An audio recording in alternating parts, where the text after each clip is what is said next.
بسم الله الرحمن الرحيم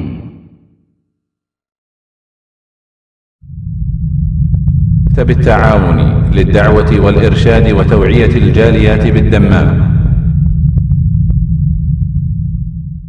ومن حيث خرجت فول وجهك شطر المسجد الحرام وحيث ما كنتم فولوا وجوهكم شطره وإنه للحق من ربكم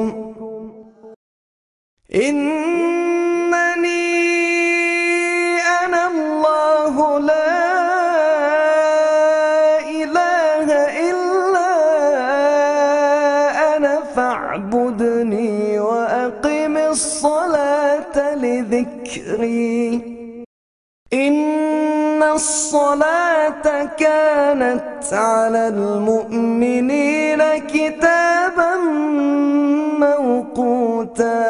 السلام عليكم ورحمة الله وبركاته.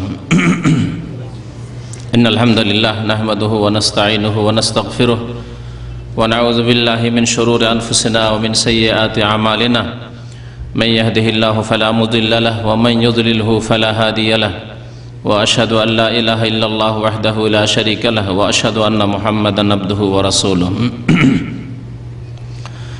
صلى الله تعالى عليه وعلى آله وصحبه وسلم تسليما كثيرا. أما بعد فأعوذ بالله من الشيطان الرجيم. بسم الله الرحمن الرحيم. حافظوا على الصلوات والصلاة الوسطى وقوموا لله قانتين. মহান আল্লাহর সমস্ত প্রশংসা যে আল্লাহ পাক রব্বুল আলামিন আমাদের উপর 5 ওয়াক্ত সালাত ফরজ করেছেন। দরুদ ও সালাম নাযিল হোক নবী মুহাম্মদ সাল্লাল্লাহু আলাইহি সাল্লামের উপর, যিনি ইরশাদ করেছেন ওয়াজুইলাত কুররাতু আইনি ফিস সালাহ, আমার চক্ষু ঠান্ডা হয় নামাজে। যিনি ইরশাদ করেছেন আরেহনা বিহা ইয়া বেলাল, হে বেলাল নামাজ দিয়ে আমাকে শান্তি প্রদান করো। নামাজের আজান দিয়ে, সালাতের জন্য আজান দিয়ে আমাকে শান্তি প্রদান করো, এই বলেছেন নবী করিম সাল্লাল্লাহু আলাইহি ওয়াসাল্লাম। প্রত্যেক মুসলিমের শান্তি হাসিল হয় এই নামাজের মাধ্যমে, সালাতের মাধ্যমে, যদি সত্যি সে মুসলিম হয়ে থাকে। এই নামাজের হেফাজত আমাদের মুসলিম জীবনে সর্বপ্রথম কাজ। মুসলিম জীবনে এই জন্য বললাম যে মুসলিম হওয়ার জন্য প্রথম তাওহীদ শর্ত। আমাদের যখন তাওহীদ রয়েছে, আল্লাহর একত্বে বিশ্বাস রয়েছে, তখন আমাদের প্রথম কাজ হচ্ছে 5 ওয়াক্ত সালাত সর্বদা কায়েম করা, সব সময় কায়েম করা, রমজানে হোক আর রমজান ছাড়া অন্য কোনো মাসে হোক, সুখে হোক অথবা শোকে হোক, সংকটের সময় হোক আর সচ্ছলতার সময় হোক, আরামের সময় হোক আর ক্লান্তির সময় হোক, আল্লাহ পাক যতক্ষণ আমাদের জ্ঞান রেখেছেন ততক্ষণ পর্যন্ত আমাদের উপর 5 ওয়াক্ত সালাত ফরজ। এই 5 ওয়াক্ত সালাত নামাজের এত গুরুত্ব, আল্লাহ পাক কোরআনে কারীমে 5 ওয়াক্ত নামাজের হেফাজত করতে বলেছেন। শুধু নামাজ পড়ার কথা বলা হয়নি, বলা হয়েছে নামাজের হেফাজত করো, সুরক্ষা করো। এই নামাজকে আল্লাহ পাক রব্বুল আলামিন কায়েম করতে বলেছেন। দয়া করে মোবাইলগুলি বন্ধ করে দেন, আল্লাহ ইসলাহ করেন। নামাজ কায়েম করতে বলা হয়েছে এবং নামাজের হেফাজত করতে বলা হয়েছে। আজকে সময় কম রয়েছে, সুতরাং এই একটি বিষয়, কেমন করে আপনি নামাজের হেফাজত করবেন অথবা আরেক ভাষায় কেমন করে নামাজ কায়েম করবেন, এর কয়েকটি দিক নিয়ে আলোচনা করব। বেশ কিছুদিন থেকে এই ওয়াদা করেছিলাম, বিশেষ করে রমজান ইফতার ক্যাম্পে অনেক ভাই যারা নতুন নতুন আসে তাদের সাথেও আমার ওয়াদা ছিল যে নামাজ কেমন করে কায়েম হয়, কেমন করে নামাজের হেফাজত হয়, এই বিষয়টি আলোচনার প্রয়োজন রয়েছে, যাতে করে আমরা যারা নামাজি তারাও নামাজের হেফাজত করি, নামাজ যাতে করে আমরা কায়েম করি। নিজেকে হয়তো নামাজি ভাবছি অথচ নামাজ এখনো কায়েম করতে পারি না। নিজেকে নামাজি মনে করছি, কিন্তু এখনও নামাজের আল্লাহ পাক যেভাবে হেফাজত করতে বলেছেন সেভাবে হেফাজত করি না। সুতরাং নামাজের এই হেফাজতের বিষয়টি, নামাজ কায়েম করার বিষয়টি যদি আলোচনায় এসে যায়, তাহলে যারা নামাজি ভাই তাদেরও উপকার হবে যে আমরা নামাজের হেফাজত করব, নামাজ সুষ্ঠুভাবে কায়েম করব, প্রতিষ্ঠিত করব। আর নামাজ কায়েম করাই হচ্ছে দিন কায়েম করা। বরং প্রথম দিন কায়েম করা হচ্ছে তাওহীদের পরে নামাজ কায়েম করা। দিন কায়েম মানে ওই অর্থ নয় যে অর্থ আজকাল এক শ্রেণীর রাজনীতিবিদরা ধর্মের নামে আলোচনা করে থাকে। দিন কায়েম মানেই গদি দখল করো, ক্ষমতা হাতে নাও, না, এই অর্থ নয়। কোরআন হাদিসের ভাষায় এই অর্থ কোথাও উদ্দেশ্য করা হয়নি। দিন কায়েম মানে দিনের প্রত্যেকটি বিষয় কায়েম করা, আর সর্বপ্রথম কায়েম করা তাওহীদ, আল্লাহর একত্ব কায়েম করা, তাওহীদে রুবুবিয়্যাহ, তাওহীদে উলুহিয়্যাহ, তাওহীদুল আসমা ওয়া সিফাত। এই তাওহীদ প্রতিষ্ঠা করতে হলে তাহলে শিরক মুক্ত হইতে হবে, শিরক মুক্ত হওয়া। আর তারপরে যখন আপনি নিজেকে মুসলিম পরিচয় দিলেন তাওহীদ প্রতিষ্ঠার মাধ্যমে, তাহলে নামাজ কায়েম করতে হবে। নামাজ কায়েম করাই হচ্ছে আসল দিন কায়েম করা। 5 বার এই নামাজ, 5 ওয়াক্ত সালাত আদায় করে প্রমাণ করা যে আমি আমার দিন আমার ব্যক্তি জীবনে কায়েম করছি।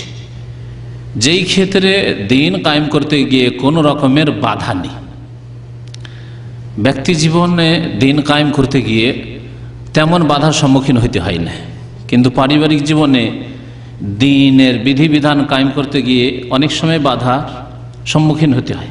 স্ত্রীর পক্ষ থেকে সে মানতে চায় না পর্দা, ছেলে মেয়েদের পক্ষ থেকে তারা শরীয়তের বিধিবিধান মানতে চায় না। সামাজিক ক্ষেত্রে দিন প্রতিষ্ঠা করতে গিয়ে সমাজের অনেক জালেম লোকেরা রয়েছে, ভক্ষক রয়েছে, তারা রক্ষক নয় বরং ভক্ষক, তাদের পক্ষ থেকে বাধার সম্মুখীন হইতে হয়। অর্থনীতির ক্ষেত্রে অনেক বাধার সম্মুখীন হইতে হয়, রাষ্ট্রনীতির ক্ষেত্রে অনেক রকমের বাধার সম্মুখীন হইতে হয়। কিন্তু ব্যক্তি জীবনে দিন প্রতিষ্ঠা করতে গিয়ে, দিন কায়েম করতে গিয়ে, অর্থাৎ 5 ওয়াক্ত সালাত কায়েম করতে গিয়ে তেমন কোনো বাধা আসে না। তারপরে অধিকাংশ মুসলিম আজকালকার জামানায় বেনামাজি। তো নামাজ আল্লাহ পাক রব্বুল আলামিন নামাজের হেফাজত করতে বলেছেন, নামাজ কায়েম করতে বলেছেন। এই মর্মে বহু আয়াত রয়েছে, কাছাকাছি 100 আয়াত রয়েছে, যাতে নামাজ হয় কায়েম করতে বলা হয়েছে। নামাজ যারা কায়েম করে তাদের প্রশংসা করা হয়েছে, নামাজ কায়েমের গুরুত্ব উল্লেখ করা হয়েছে, অথবা নামাজের হেফাজতের কথা বলা হয়েছে। কোরআন কারীমের 3টি আয়াতে আল্লাহ পাক নামাজের হেফাজতের কথা বলেছেন।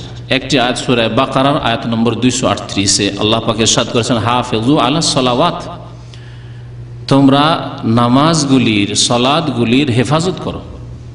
আল্লাহ এখানে বহু বচন উল্লেখ করেছেন, হাফিজু আলা সালাওয়াত, সালাতগুলির তোমরা হেফাজত করো। হাফিজু আল্লাহ পাক বলেছেন। এক হচ্ছে হেফাজত করো, এহফাজু সংরক্ষণ করা, আর এক হচ্ছে হাফেজু, তাতে আরো বেশি, যেটাকে বলা হয় আরবি ভাষায় মুবালাগা রয়েছে, তাতে আরো বেশি গুরুত্ব আরোপ করা হয়েছে। সুন্দরভাবে নামাজগুলির, সালাতগুলির হেফাজত করো। ওয়াসসালাতিল উস্তা, আর বিশেষ করে মধ্যবর্তী নামাজের হেফাজত করো। এই মধ্যবর্তী সালাতুল উস্তা কি, এই নিয়ে হাদিসের ভাষ্যকারদের, তাফসীরকারদের, মুফাসসিরিনগণের অনেক ইখতিলাফ রয়েছে। তার মধ্যে 2টি উক্তি সবচাইতে হাদিসের যেসব দলিল, সাহাবায়ে কেরামদের উক্তি এর কাছাকাছি। তার একটি হচ্ছে আসর নামাজ, আর একটি হচ্ছে ফজর নামাজ। এছাড়াও অনেক উক্তি রয়েছে।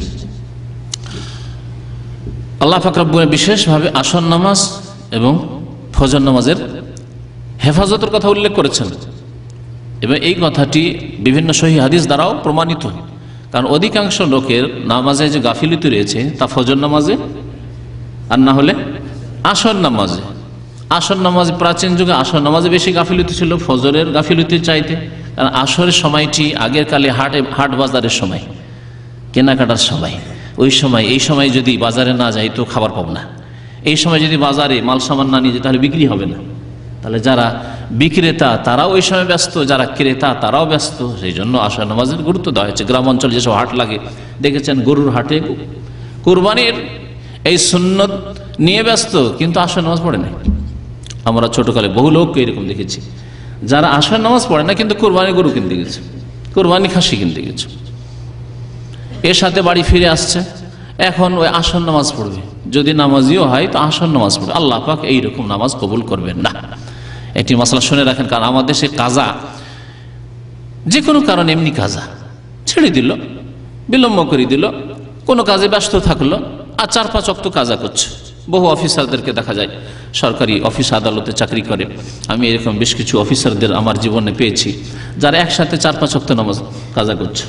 সারাদিন অফিসে নামাজ পড়ে, অফিস ব্যস্ততায় থাকে, অথবা অফিসে নামাজ পড়বো, সব বেনামাজির পাল, তো এখানে আর কোথায় নামাজ পড়বো, বাড়িতে ফিরে আসে নিজে বেশ নামাজি, কিন্তু আসল নামাজি নাই, দেশীয় নামাজি। জোহর পড়লো, আসর পড়লো, মাগরিব পড়লো, এশা পড়লো, 4 ওয়াক্ত একসাথে কাজা করে দেখেছি এরকম বেশ কিছু অফিসারকে। এইরকম নামাজ আল্লাহ পাক কবুল করবেন না, আমাদের প্রত্যেকের জেনে রাখা উচিত।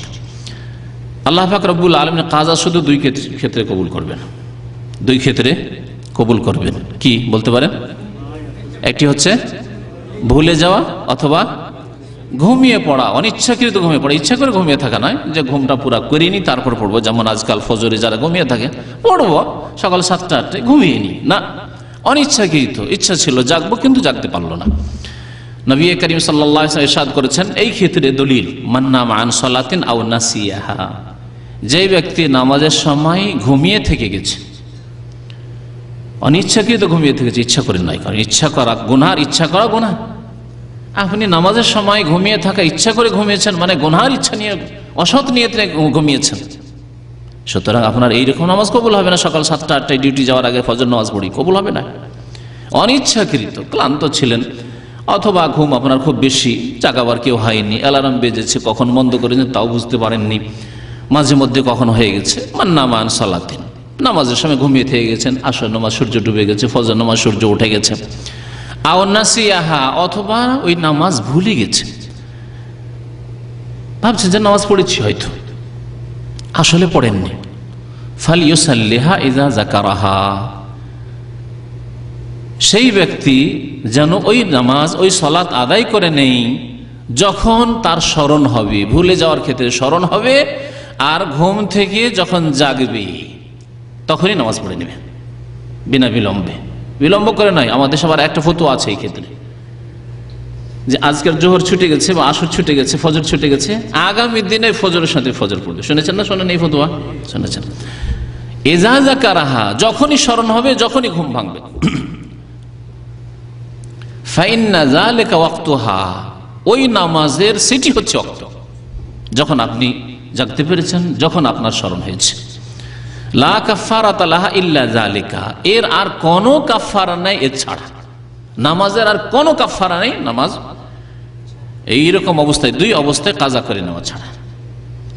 লিআন্না আল্লাহ তাআলা ইয়াকুল, নবী করিম সাল্লাল্লাহু আলাইহি ওয়াসাল্লাম ইরশাদ করেছেন, কারণ আল্লাহ পাক ইরশাদ করেছেন সূরা তাহায়, আকিমিস সালাতা লিযিকরি, আমার স্মরণের উদ্দেশ্যে সালাত কায়েম করো। আকিমিস সালাত, আল্লাহ কায়েম করতে বলেছেন, আকিমিস সালাতা লিযিকরি, আমার স্মরণের উদ্দেশ্যে নামাজ কায়েম করো।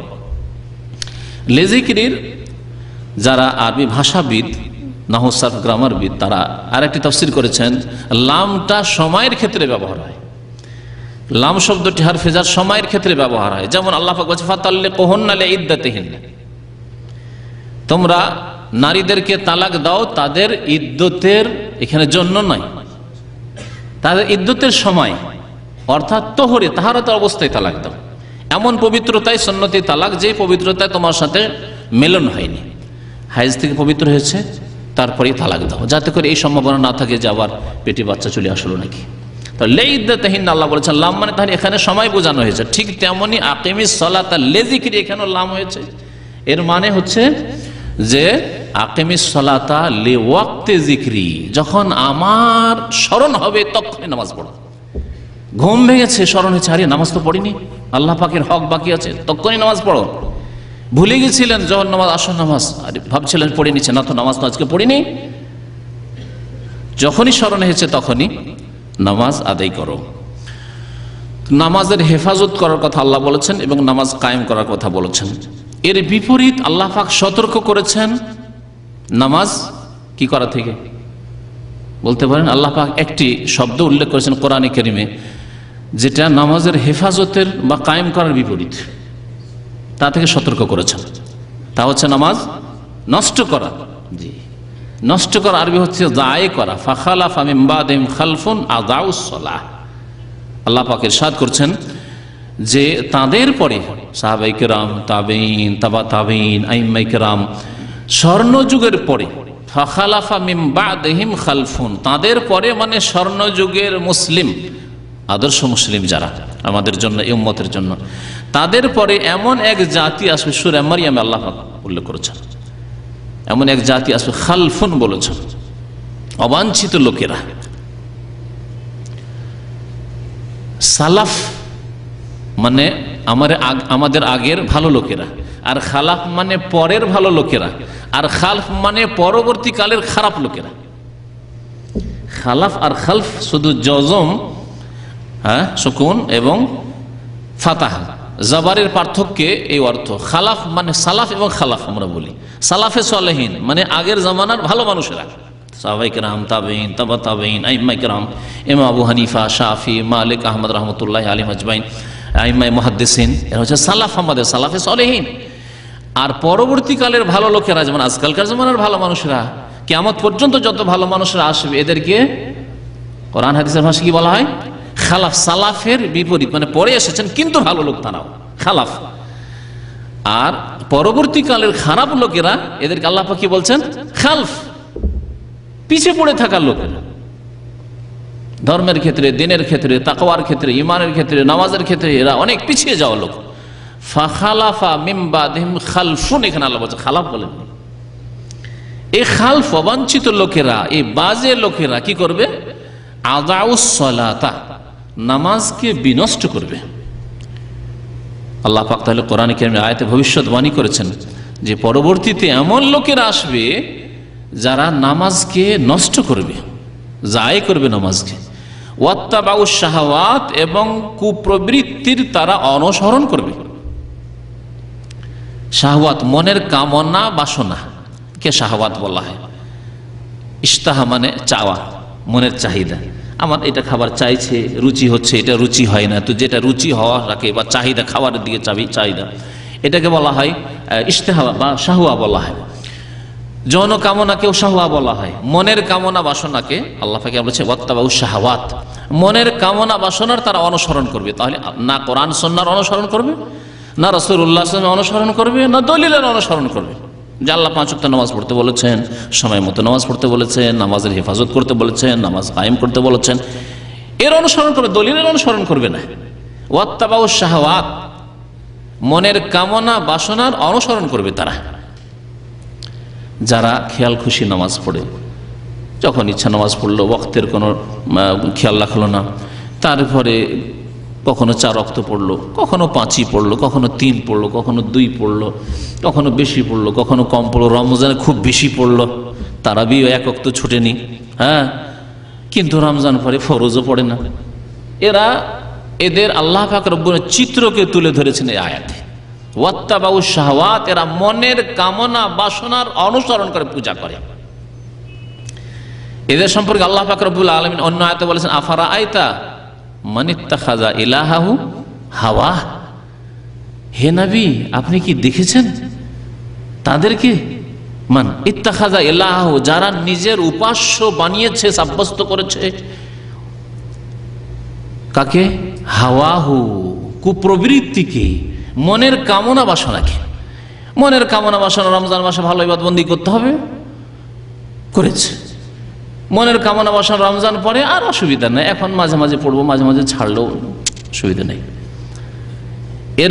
এদের ইলাহ আল্লাহ পাক নন। এদের ইলাহ আল্লাহ পাক বলছেন যে তাদের হাওয়া, মনের কামনা বাসনা। এদের সম্পর্কে ইমাম আহমদ রহমতুল্লাহ আলাইহি উল্লেখ করেছেন বিসাল কওম কওমুন লা ইয়ারিফুন আল্লাহ ইল্লা ফি রমাদান।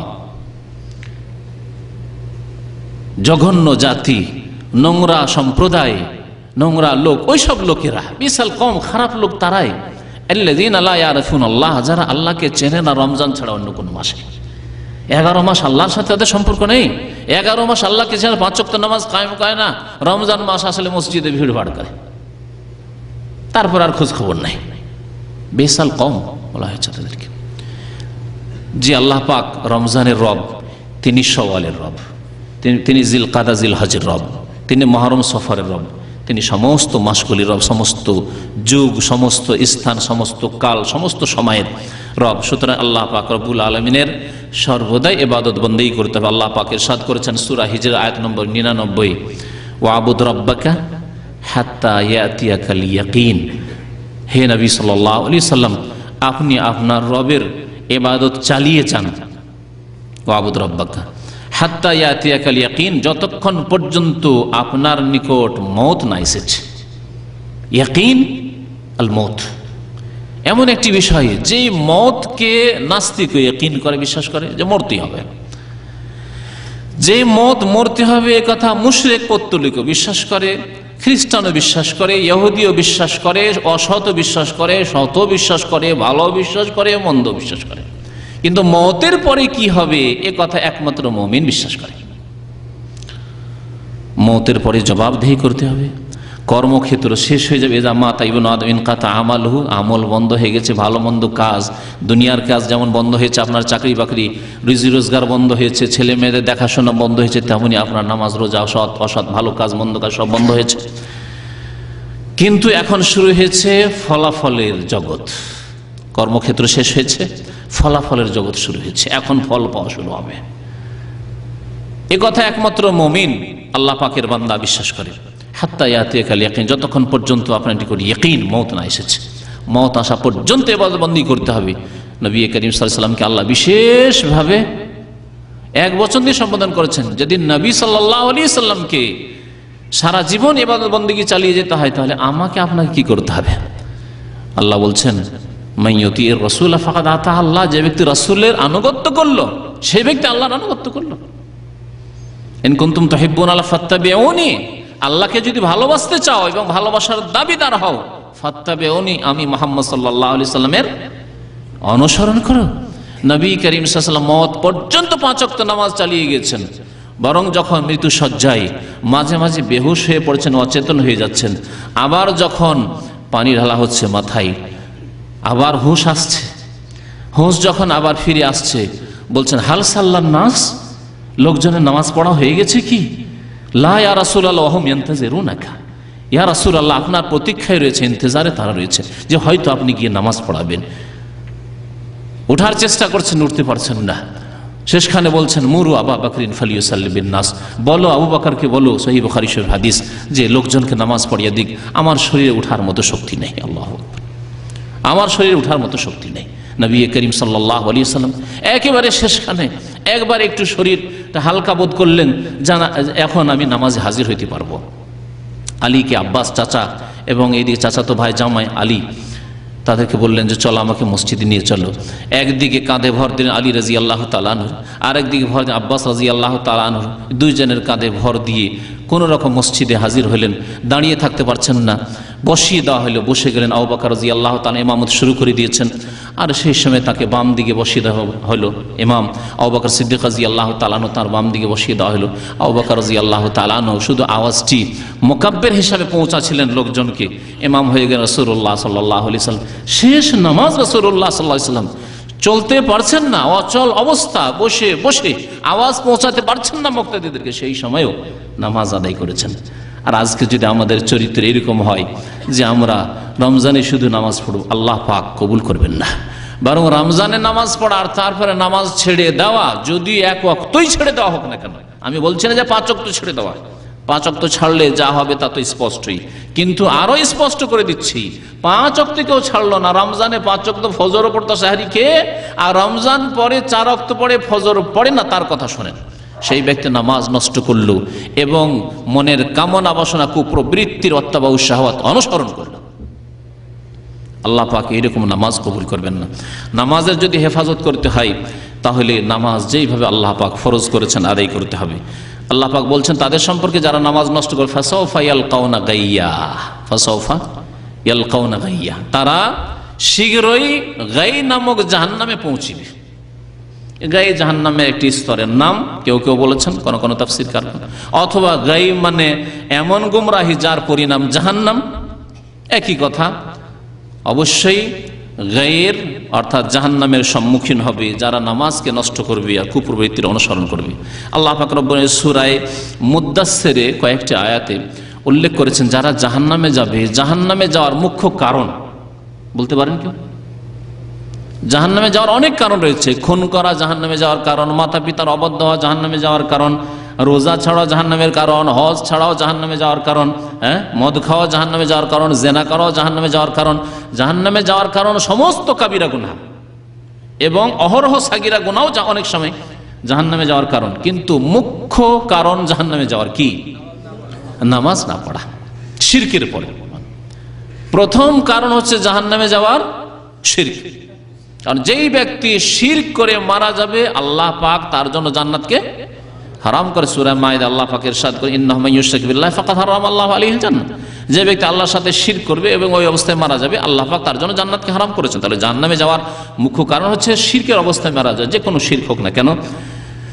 বড় শিরক যদি হয় আর ছোট শিরক হয় সেটাও জাহান্নামে যাওয়ার কারণ, যদিও হয়তো চিরকাল না থাকুক। কিন্তু বড় শিরক করে আল্লাহ ছাড়া অন্যকে ডেকে, আল্লাহ ছাড়া অন্যের জন্য জবাই করি, আল্লাহ ছাড়া অন্যকে সেজদা করি, কবর মাজারে সেজদা করি হোক, আর দেবী দেবতাকে সেজদা করি হোক, আল্লাহ ছাড়া অন্যের ঘরের তওয়াফ করি, কবরের তওয়াফ করে, আল্লাহ ছাড়া অন্যের কাছে সন্তানের আশা করি, ছেলে মেয়ের আশা করি, আল্লাহ ছাড়া অন্যের কাছে রোগের আরোগ্য পাওয়া যাবে এসব আশা করে যদি মারা যায় তাহলে চিরকাল জাহান্নামে থাকে। এগুলি বড় শিরক। 2 নম্বরে এই শিরকের মতোই অপরাধ, শিরকের চাইতে কোনো রকমের খাটো অপরাধ নয়, তা হচ্ছে নামাজ ত্যাগ করা। ইমাম ইবনে উসাইমিন রাহমাতুল্লাহ আলাইহি তার নামাজ ত্যাগের বিধানে লিখেছেন যে ওয়ায়াগফিরু মা দুনা যালিকা, মানে শিরকের নিম্নের গুনাহ হইলে আল্লাহ যাকে ইচ্ছা মাফ করবে, কিন্তু নামাজ ত্যাগ করা শিরকের নিম্নের গুনাহ না, মাদুনা নয়, বরং সমান সমান গুনাহ।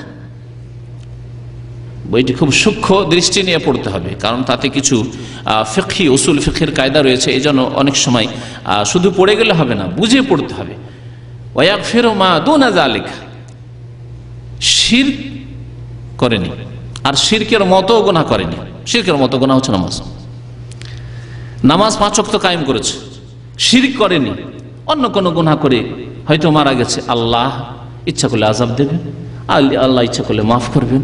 আযাব দিয়ে আল্লাহ কিছুদিন আযাব দেবেন, তারপর আল্লাহ পাক মাফ করবেন। কিন্তু বেনামাজিকে আল্লাহ মাফ করবেন না, যেমন মুশরিককে আল্লাহ পাক মাফ করবেন না। তো বলছিলাম যে মুখ্য কারণ কি আল্লাহ পাক উল্লেখ করেছেন?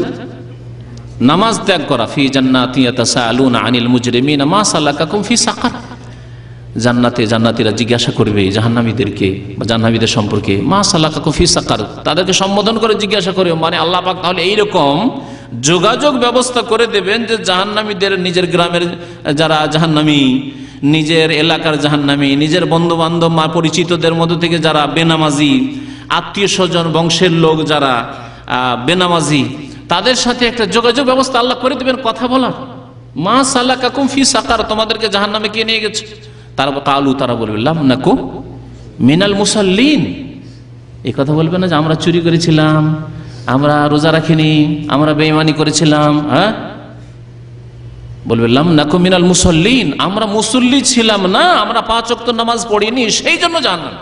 বলে জাহান্নামে যাওয়ার প্রথম কারণ হচ্ছে শিরক, এবং শিরকের সাথে সাথেই নামাজ না পড়া। আল্লাহ পাক যেন আমাদেরকে 5 ওয়াক্ত নামাজ কায়েম করার তৌফিক দান করেন। নামাজের হেফাজতের প্রথম দিক এখন শুরু করি। এক কথায় নামাজের হেফাজত করতে হবে, নামাজ কায়েম করতে হবে। কেমন করে কায়েম করতে হবে? প্রথম দিক তা হচ্ছে নামাজ আল্লাহ যত ওয়াক্ত ফরজ করেছেন তত ওয়াক্ত পড়া। কত ওয়াক্ত ফরজ করেছেন? 5 ওয়াক্ত। 5 ওয়াক্ত, 5-এ 4 আল্লাহ কবুল করবেন না, 4.5 আল্লাহ কবুল করবেন না। কেউ যদি বলে যে মুসাফির শুধু কসর করবে, আমিও কসর করব, আজকে ক্লান্ত আছি, যদি আমি বাড়িতে আছি খুব ক্লান্ত, আমি কসর করব, চলবে? তো যদি 4.5 আল্লাহ কবুল না করেন তাহলে 4 কি করে? ফজরবিহীন মুসলমান, ফজর পড়ে না, অধিকাংশ নামাজি আজকালকার। প্রথম কথা, মুসলিম উম্মার অধিকাংশই বেনামাজি আজকাল।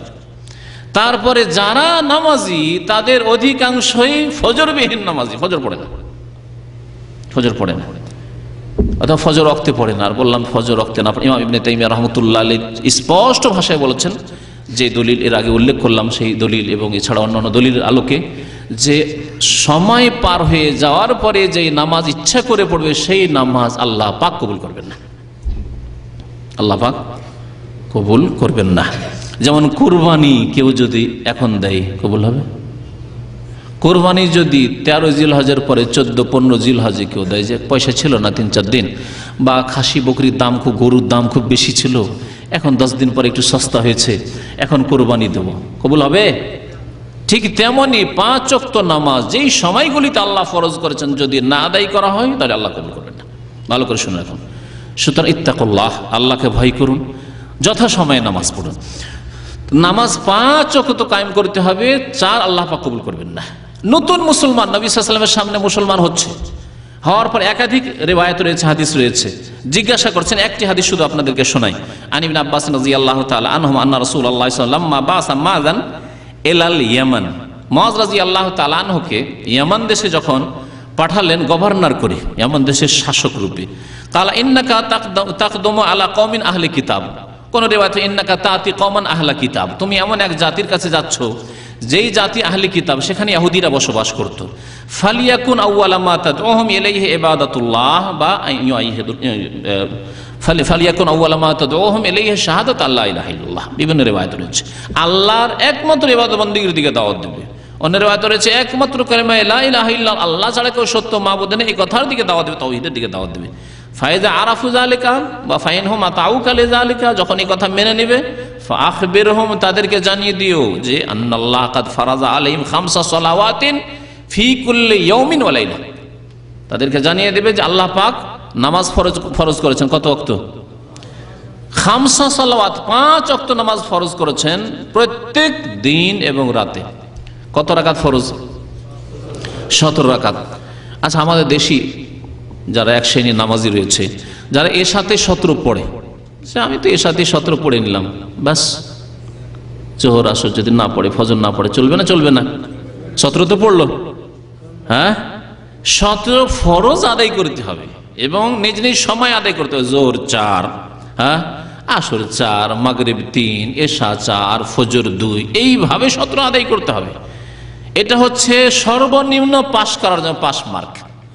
কামাল পড়েছেন, হ্যাঁ, কত মার্কে পাস? হ্যাঁ, 33-এর 33 পেতে হলে এই 17 রাকাত 5 ওয়াক্ত নামাজ আদায় করতে হবে, ফরজ 33 পেতে হলে। কোন ছাত্র যদি মধ্যম শ্রেণীর ছাত্র হয়, চলার মতো ছাত্র, 33-এর আশা করে কি না? কমপক্ষে চাই যে 50, 60, 70 পায়, তাহলে সুন্নত রাতে 12 রাকাত আদায় করতে হবে। ভেতরে 1 রাকাত, 3 রাকাত, 5 রাকাত, 7 রাকাত যায় করেন, সর্বনিম্ন 1 আদায় করতে হবে। হ্যাঁ, তারপরে যদি বলেন যে না, আমি একবার ডিস্টিংশন চাই, মুমতাজ চাই, আমি এক্সিলেন্ট হতে চাই, চমৎকার আমার রেজাল্ট করতে চাই, ফার্স্ট ডিভিশন, একবারে লেটার মার্ক পেতে চাই, তাহলে আরো ইবাদত বন্দেগী রয়েছে, কিয়ামুল লাইল, রাতের নামাজ রয়েছে। এই হলো একটি হাদিস যেখানে নবী সাল্লাল্লাহু আলাইহি ওয়াসাল্লাম বলেছেন খামসুস সালাওয়াত। আর একটি বেদুইন নতুন মুসলমান হচ্ছে, সহিহ বুখারী রিওয়ায়াত, এসে বলছে যে আখবিরনি, আল্লাহর নবীকে কেমন করে ডাকতে হবে তাও জানে না, কিন্তু বেনামাজি তারা ছিল না। আর আমরা এত সভ্য কিন্তু বেনামাজি। আমাদের জামানার লোক কথাবার্তায় কত যে চাকচিক্যতা, কত সভ্য, কিন্তু বেনামাজি। আমাদের চাইতে ওই বেদুইন অনেক ভালো ছিল। যে বেদুইন বলছে ইয়া মুহাম্মদ, হে মুহাম্মদ সাল্লাল্লাহু আলাইহি সাল্লাম, আল্লাহর নবীকে এইভাবে ডাকা আল্লাহ পাক কোরআন নিষেধ করেছেন, তার জানা ছিল না, সেই জন্য সে মাজুর। না, আমার আপনার জানা আছে, ইয়া রাসূল আল্লাহ বলে ডাকতে হবে, ইয়া নবী আল্লাহ বলে ডাকতে হবে। আখবিরনি মাযা ফারাদাল্লাহু আলাইয়া মিনাস সালাওয়াত, বলুন আমার উপর নামাজ আল্লাহ কতটুকু ফরজ করেছেন। নবী করিম সাল্লাল্লাহু আলাইহি ওয়াসাল্লাম অসন্তুষ্ট হচ্ছেন না। আমাদের নাম ধরে যদি ডাকে, কোন আলেমের নাম ধরে যদি ডাকে, তাহলে খবর আছে, তাই না? জবাব দেওয়া তো দূরের কথা, মনে হয় কি যে করবে তো আল্লাহ পাক জানে। কোথায় আমাদের তাকওয়া আর কোথায় রাসূলুল্লাহ সাল্লাল্লাহু আলাইহি ওয়াসাল্লামের তাকওয়া? আতকা, যেন বলা হয়েছে ইন্নী আতকাকুম লিল্লাহ, আমি তোমাদের মধ্যে সবচেয়ে বেশি মুত্তাকি, আল্লাহ ভীরু। আর আমাদের মধ্যে অহংকার এমন ঠিক আছে, আরে নাম বলছে, আর কোন এক আলেমকে, হুজুরকে নাকি ভাই বলে দিয়েছে, হ্যাঁ আমাকে ভাই, অথচ রাসূলুল্লাহ সাল্লাল্লাহু আলাইহি ওয়াসাল্লাম বলছেন যে ইখওয়ানিল্লাযী লাম ইয়াতু বাদু, এখন পর্যন্ত যে মুমিন মুমিনাত মুসলিমরা এখন আসেনি, কিয়ামত পর্যন্ত আসবে, তারা আমার ভাই। নবী সাল্লাল্লাহু আলাইহি ওয়াসাল্লাম ভাই বলাকে তো বরণ করছেন, আর কোন আলেমকে শুধু ভাই বলে যে ভাই কেমন আছেন, আরে ভাই মানে আমি কিসের ভাই, আবার আমি শেখ বা আমি মাওলানা, আমাকে আবার ভাই। আজকালকার জামানার আলেম সমাজের অবস্থা এরকম, আলেম নিজের নাম লিখে আমি মাওলানা অমুক, চিঠি লিখছে, দেখবেন কোন মাস্টারকে দেখবেন স্কুলের মাস্টার যে মাস্টার অমুক লিখছে, ওরা চালাক, দুনিয়ার ক্ষেত্রে চালাক। কোন প্রফেসর সাধারণত লিখবে না হয়তো যে প্রফেসর অমুক, কিন্তু হজরত মাওলানা অমুক, আর যদি হজ করে যেত আলহাজ মাওলানা অমুক, নিজে কি করে লিখবে? আর যদি আপনাকে মাওলানা না বলে যদি ভাই বলে দেয় আর যদি নাম বলে দেয়, তাহলে তো আল্লাহ জানে কি হবে। রাসূলুল্লাহ সাল্লাল্লাহু আলাইহি ওয়াসাল্লাম বলছেন খামসু সালাওয়াতিন ফি কুল্লি ইয়াউমিন ওয়া লাইলা। শোনো বেদুইন, তুমি জিজ্ঞাসা করলে যে নামাজ কত ফরজ, খামসু সালাওয়াত, 5 ওয়াক্ত নামাজ, আল্লাহ 4 কবুল করবেন না। সুতরাং ওই সব ভাইদেরকে বিশেষ করে বলছি যারা শহরে বাস করেন আর রাত্রে হারাম দৃশ্য দেখে জাগেন, অথবা এমনিতে জাগা অভ্যাস হয়ে গেছে, সকলে জাগছে, ছেলেমেয়েরা ঘুমাচ্ছে না, রাত 12টা 1টা পর্যন্ত বসেই থাকেন, কেউ টিভির সামনে, কেউ পত্রপত্রিকা, কেউ পড়াশোনায়, কেউ ভালো কাজে, কেউ মন্দ কাজে, এইরকম বিলম্ব করার পরে ফজরতে জাগতে পারেন না। অধিকাংশ শহরবাসী আজকাল ফজরের নামাজে জাগতে পারে না, কারণ রাত্রে বেশি জাগে তারা, ফজর পড়েন না। শোনেন, নবী সাল্লাল্লাহু আলাইহি ওয়াসাল্লাম বলেছেন আল্লাহ পাক কবুল করবেন খামসু সালাওয়াত, 5 ওয়াক্ত নামাজ, 4 ওয়াক্ত আল্লাহ কবুল করবেন। সূর্য ওঠার পরে নামাজ পড়বেন, জাগতে পারি না, রাত 12টা 1টায় শুই, ছেলে মেয়েরা ঘুমাই না, কি করব, আল্লাহ পাক এইরকম নামাজ কবুল করবেন না। নামাজের হেফাজত করতে হলে 5 ওয়াক্ত পড়তে হবে, সর্বদাই 5 ওয়াক্ত পড়তে হবে, 4 পড়লে হবে না। 2 নম্বর দিক, সেটা হচ্ছে নামাজে স্থায়িত্ব হইতে হবে। এক হচ্ছে 5 ওয়াক্ত পড়লেন, কিন্তু রমজানে শুধু 5 ওয়াক্ত পড়লেন, তাই না? 5 ওয়াক্ত তো পড়লেন, যতদিন পড়লেন 5 ওয়াক্ত পড়লেন, আর তারপরে নেই, স্থায়িত্ব নেই, মাঝে মাঝে ছেড়ে দিলেন, কখনো বা 2-4-10 মাস ছেড়ে দিলেন, কিছুদিন রমজানের জেরে কিছুদিন 1 মাস চললো, আর তারপরে ছুটে গেল, তারপর রমজানের কিছুদিন আগে শুরু করে দিলেন। আমাদের দেশের যেসব লোকদের আত্মীয় স্বজন আপনজন মারা যায়, বাবা মারা গেছে কিছুদিন নামাজি হয়ে গেল, দেখেছেন এরকম? মা মারা গেছে বেশ কিছুদিন মুসল্লি হয়ে গেল, ছেলে মারা গেছে, স্ত্রী মারা গেছে, ওই মুসল্লি হয়ে গেল, ভালো মুসল্লি। আর তারপরে যখন শোক শেষ, নামাজ শেষ, শোক শেষ, নামাজ শেষ, হিন্দুদের ক্রিয়াকর্মের মতো, হ্যাঁ, মাথা নেড়া করে, কেউ মারা গেলে ক্রিয়াকর্ম ওইসব করে, তো ওই রকম ব্যাপার সবারীদের। আল্লাহ পাক রব্বুল আলামিন নামাজের হেফাজত করতে বলেছেন, নামাজ কায়েম করতে বলেছেন, তখনই কায়েম হবে যখন নামাজ স্থায়ীভাবে সারা জীবন নামাজ পড়বেন, হাত্তাল মওত, মওত পর্যন্ত। যেমন আয়াত আপনাদের সামনে উল্লেখ করলাম, ওয়াবুদ রাব্বাকা হাত্তা ইয়াতিয়াকাল ইয়াকিন।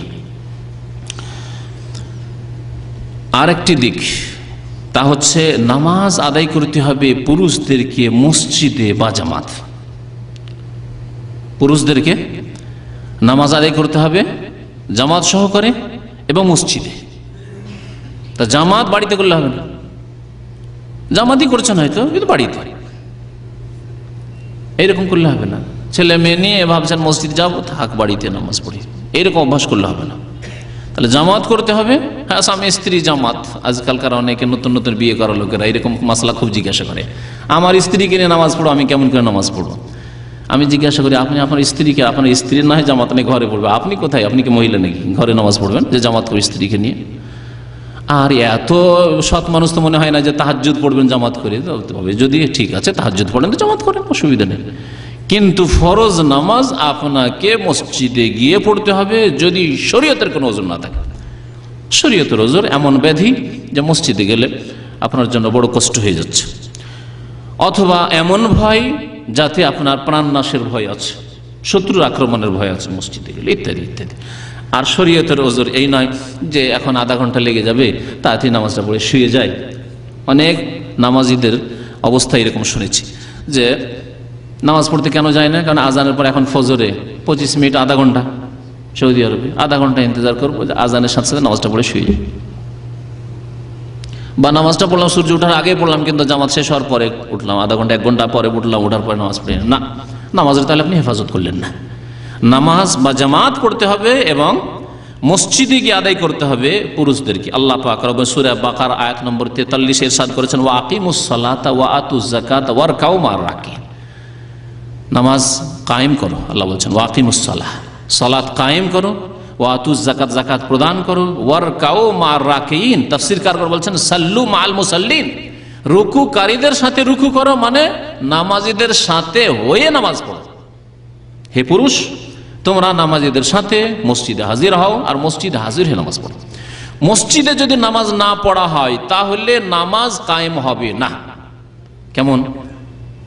কোন গ্রামে প্রত্যেকে নামাজ পড়ে কিন্তু নিজ নিজ বাড়িতে, সেই গ্রামে কি বোঝা যাবে যে এই গ্রামের লোক মুসলমান না হিন্দু, খ্রিস্টান না ইহুদি? বোঝা যাবে? বোঝা যাবে না। তা নামাজ কায়েম করার উদ্দেশ্য শুধু এই নয় যে নামাজটা শুধু কায়েম করলেন, নামাজ পড়লেন, বরং নামাজ প্রকাশ করতে হবে। হ্যাঁ, মুসলিম গ্রাম, ইসলামিক সমাজ, ইসলামিক পরিবার, এই গ্রামের লোক আজান দেয়, একামত হয়, নামাজের চর্চা হয়, নামাজের জন্য স্মরণ করিয়ে দেওয়া হয়, গাফিলতি দূর হয়, গাফেলদের আর নামাজের তারাও আসে বা জামাত নামাজ পড়তে হবে। তাহলে এই জন্য যে কোনো গ্রামে নবী করিম সাল্লাল্লাহু আলাইহি ওয়াসাল্লাম ইরশাদ করেছেন, মা মিন কারিয়াতিন ওয়ালা বাদউইন, যে কোনো গ্রাম অথবা বেদুইন অঞ্চল যেখানে 2-4 জন বাস করে, লা তুকামু ফিহা সালাতু, সেখানে যদি নামাজ কায়েম না করা হয়, জামাত কায়েম না করা হয়, জামাতে নামাজ না পড়া হয়, ইল্লা কাদ ইস্তাহওয়াজা আলাইহিমুশ শাইতান, তাহলে তাদের উপর শয়তান ছেয়ে যায়। ওই গ্রামের উপর, ওই বেদুইন এলাকার উপর, ওই পল্লী গ্রামের ওপর, ওই শহরের ওপর শয়তান ছেয়ে যায়। তাহলে যে কোনো মহল্লায়, যে কোনো পাড়ায়, যে কোনো গ্রামে, যে কোনো অঞ্চলে যদি বা জামাত নামাজ না হয়, তাহলে তার উপর কি হয়ে যায়? ইস্তাহওয়াজা আলাইহিমুশ শাইতান, শয়তান জয়ী হয়ে যায় তাদের উপর। শয়তান তাদেরকে নিজের খপ্পরে নিয়ে নেয়। শয়তান যখন নিজের খপ্পরে নিয়ে নেয় তখন যা ইচ্ছা তাই করে, তাদের সাথে যে কোনো ভাবে গুমরাহ করে, তাদের দ্বারা সমস্ত রকমের পাপ করায়। ফালাইকুম বিল জামাআত, তারপর নবী সাল্লাল্লাহু আলাইহি ওয়াসাল্লাম বলেছেন, সুতরাং তোমরা জামাতে নামাজ পড়বে। ফাইন্নামা ইয়াকুলু যিব আল কাসিয়া, শেষখানে নবী সাল্লাল্লাহু আলাইহি ওয়াসাল্লাম উল্লেখ করেছেন ওই হাদিসের, কারণ নেকড়ে বাঘ কোন ছাগলকে, কোন বকরিকে খায় জানেন? হ্যাঁ, খোলা মাঠে 1-2টি বকরি পেলে আক্রমণ করে। নেকড়ে বাঘ বকরির পালের উপর, নেকড়ে বাঘ কিন্তু বুজদিল, বুজদিল বুঝেন মানে কাপুরুষ, বুজ মানে বকরি আসলে, আর দিল মানে বকরির অন্তর। বকরিকে একটু হেই করেন তো লাফ দিয়ে উঠবে। তো কাপুরুষকে এই জন্য উর্দুতে বুজদিল বলে, মানে বকরির মতো অন্তর, ছাগলের মতো অন্তর, এত ভয়ে ভীত। নেকড়ে বাঘ, বাঘ নাম বাঘ কিন্তু এত কাপুরুষ যে 5টি বকরি 7টি বকরি যে এক জায়গায় থাকে আক্রমণ করবে না ভয়ে, কি জানি কি হয়। নবী করিম সাল্লাল্লাহু আলাইহি ওয়াসাল্লাম বলছেন, ফাইন্নামা ইয়াকুলু যিব, যিব নেকড়ে বাঘ, নেকড়ে বাঘ কোন বকরিকে ধরে খায়, কোন ছাগলকে ধরে খায়? আল কাসিয়া, যেটি বকরির পাল যে রয়েছে, ছাগলের পাল, সেখান থেকে দূরে সরে একাই যে বকরি থাকে সেই বকরি খায়। সুতরাং যেই সব মুসলিমরা জামাতে নামাজ পড়বে না, সেগুলিকে শয়তান ইবলিস নেকড়ে বাঘে খেয়ে নেবে। এ হচ্ছে উদ্দেশ্য নবী করিম সাল্লাল্লাহু আলাইহি ওয়াসাল্লামের এই উদাহরণ পেশ করার।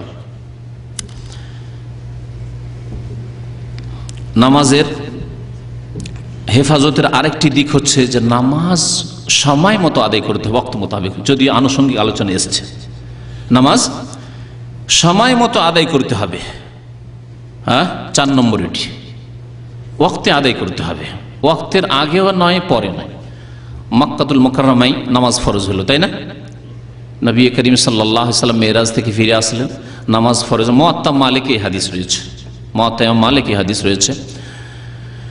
নবী করিম সাল্লাল্লাহু আলাইহি ওয়াসাল্লাম বলেছেন, আম্মানি জিবরিল আলাইহিস সালাতু ওয়াস সালাম ইনদাল বাইতে ইয়াউমাইন, আমার ইমামতি করেছেন জিবরাইল আলাইহিস সালাম বাইতুল্লাহর নিকটে 2 দিন ধরে। 2 দিন ধরে নবী করিম সাল্লাল্লাহু আলাইহি ওয়াসাল্লাম মুক্তাদি আর ইমামকে জিবরাইল আলাইহিস সালাম ফেরেশতা। একদিন প্রথম ওয়াক্তে নামাজ পড়ালেন, যেমনই প্রথম ওয়াক্ত হয় ফজরের, যোহরের, যেমনই মাথার উপর থেকে সূর্য একটু গড়লো, এজা ওয়াক্ত যোহর ইযা জালাতিশ শামস, সূর্য গড়লে, একদিন এইরকম করে আউয়াল ওয়াক্তে, আর দ্বিতীয় দিন শেষ ওয়াক্তে একবারে।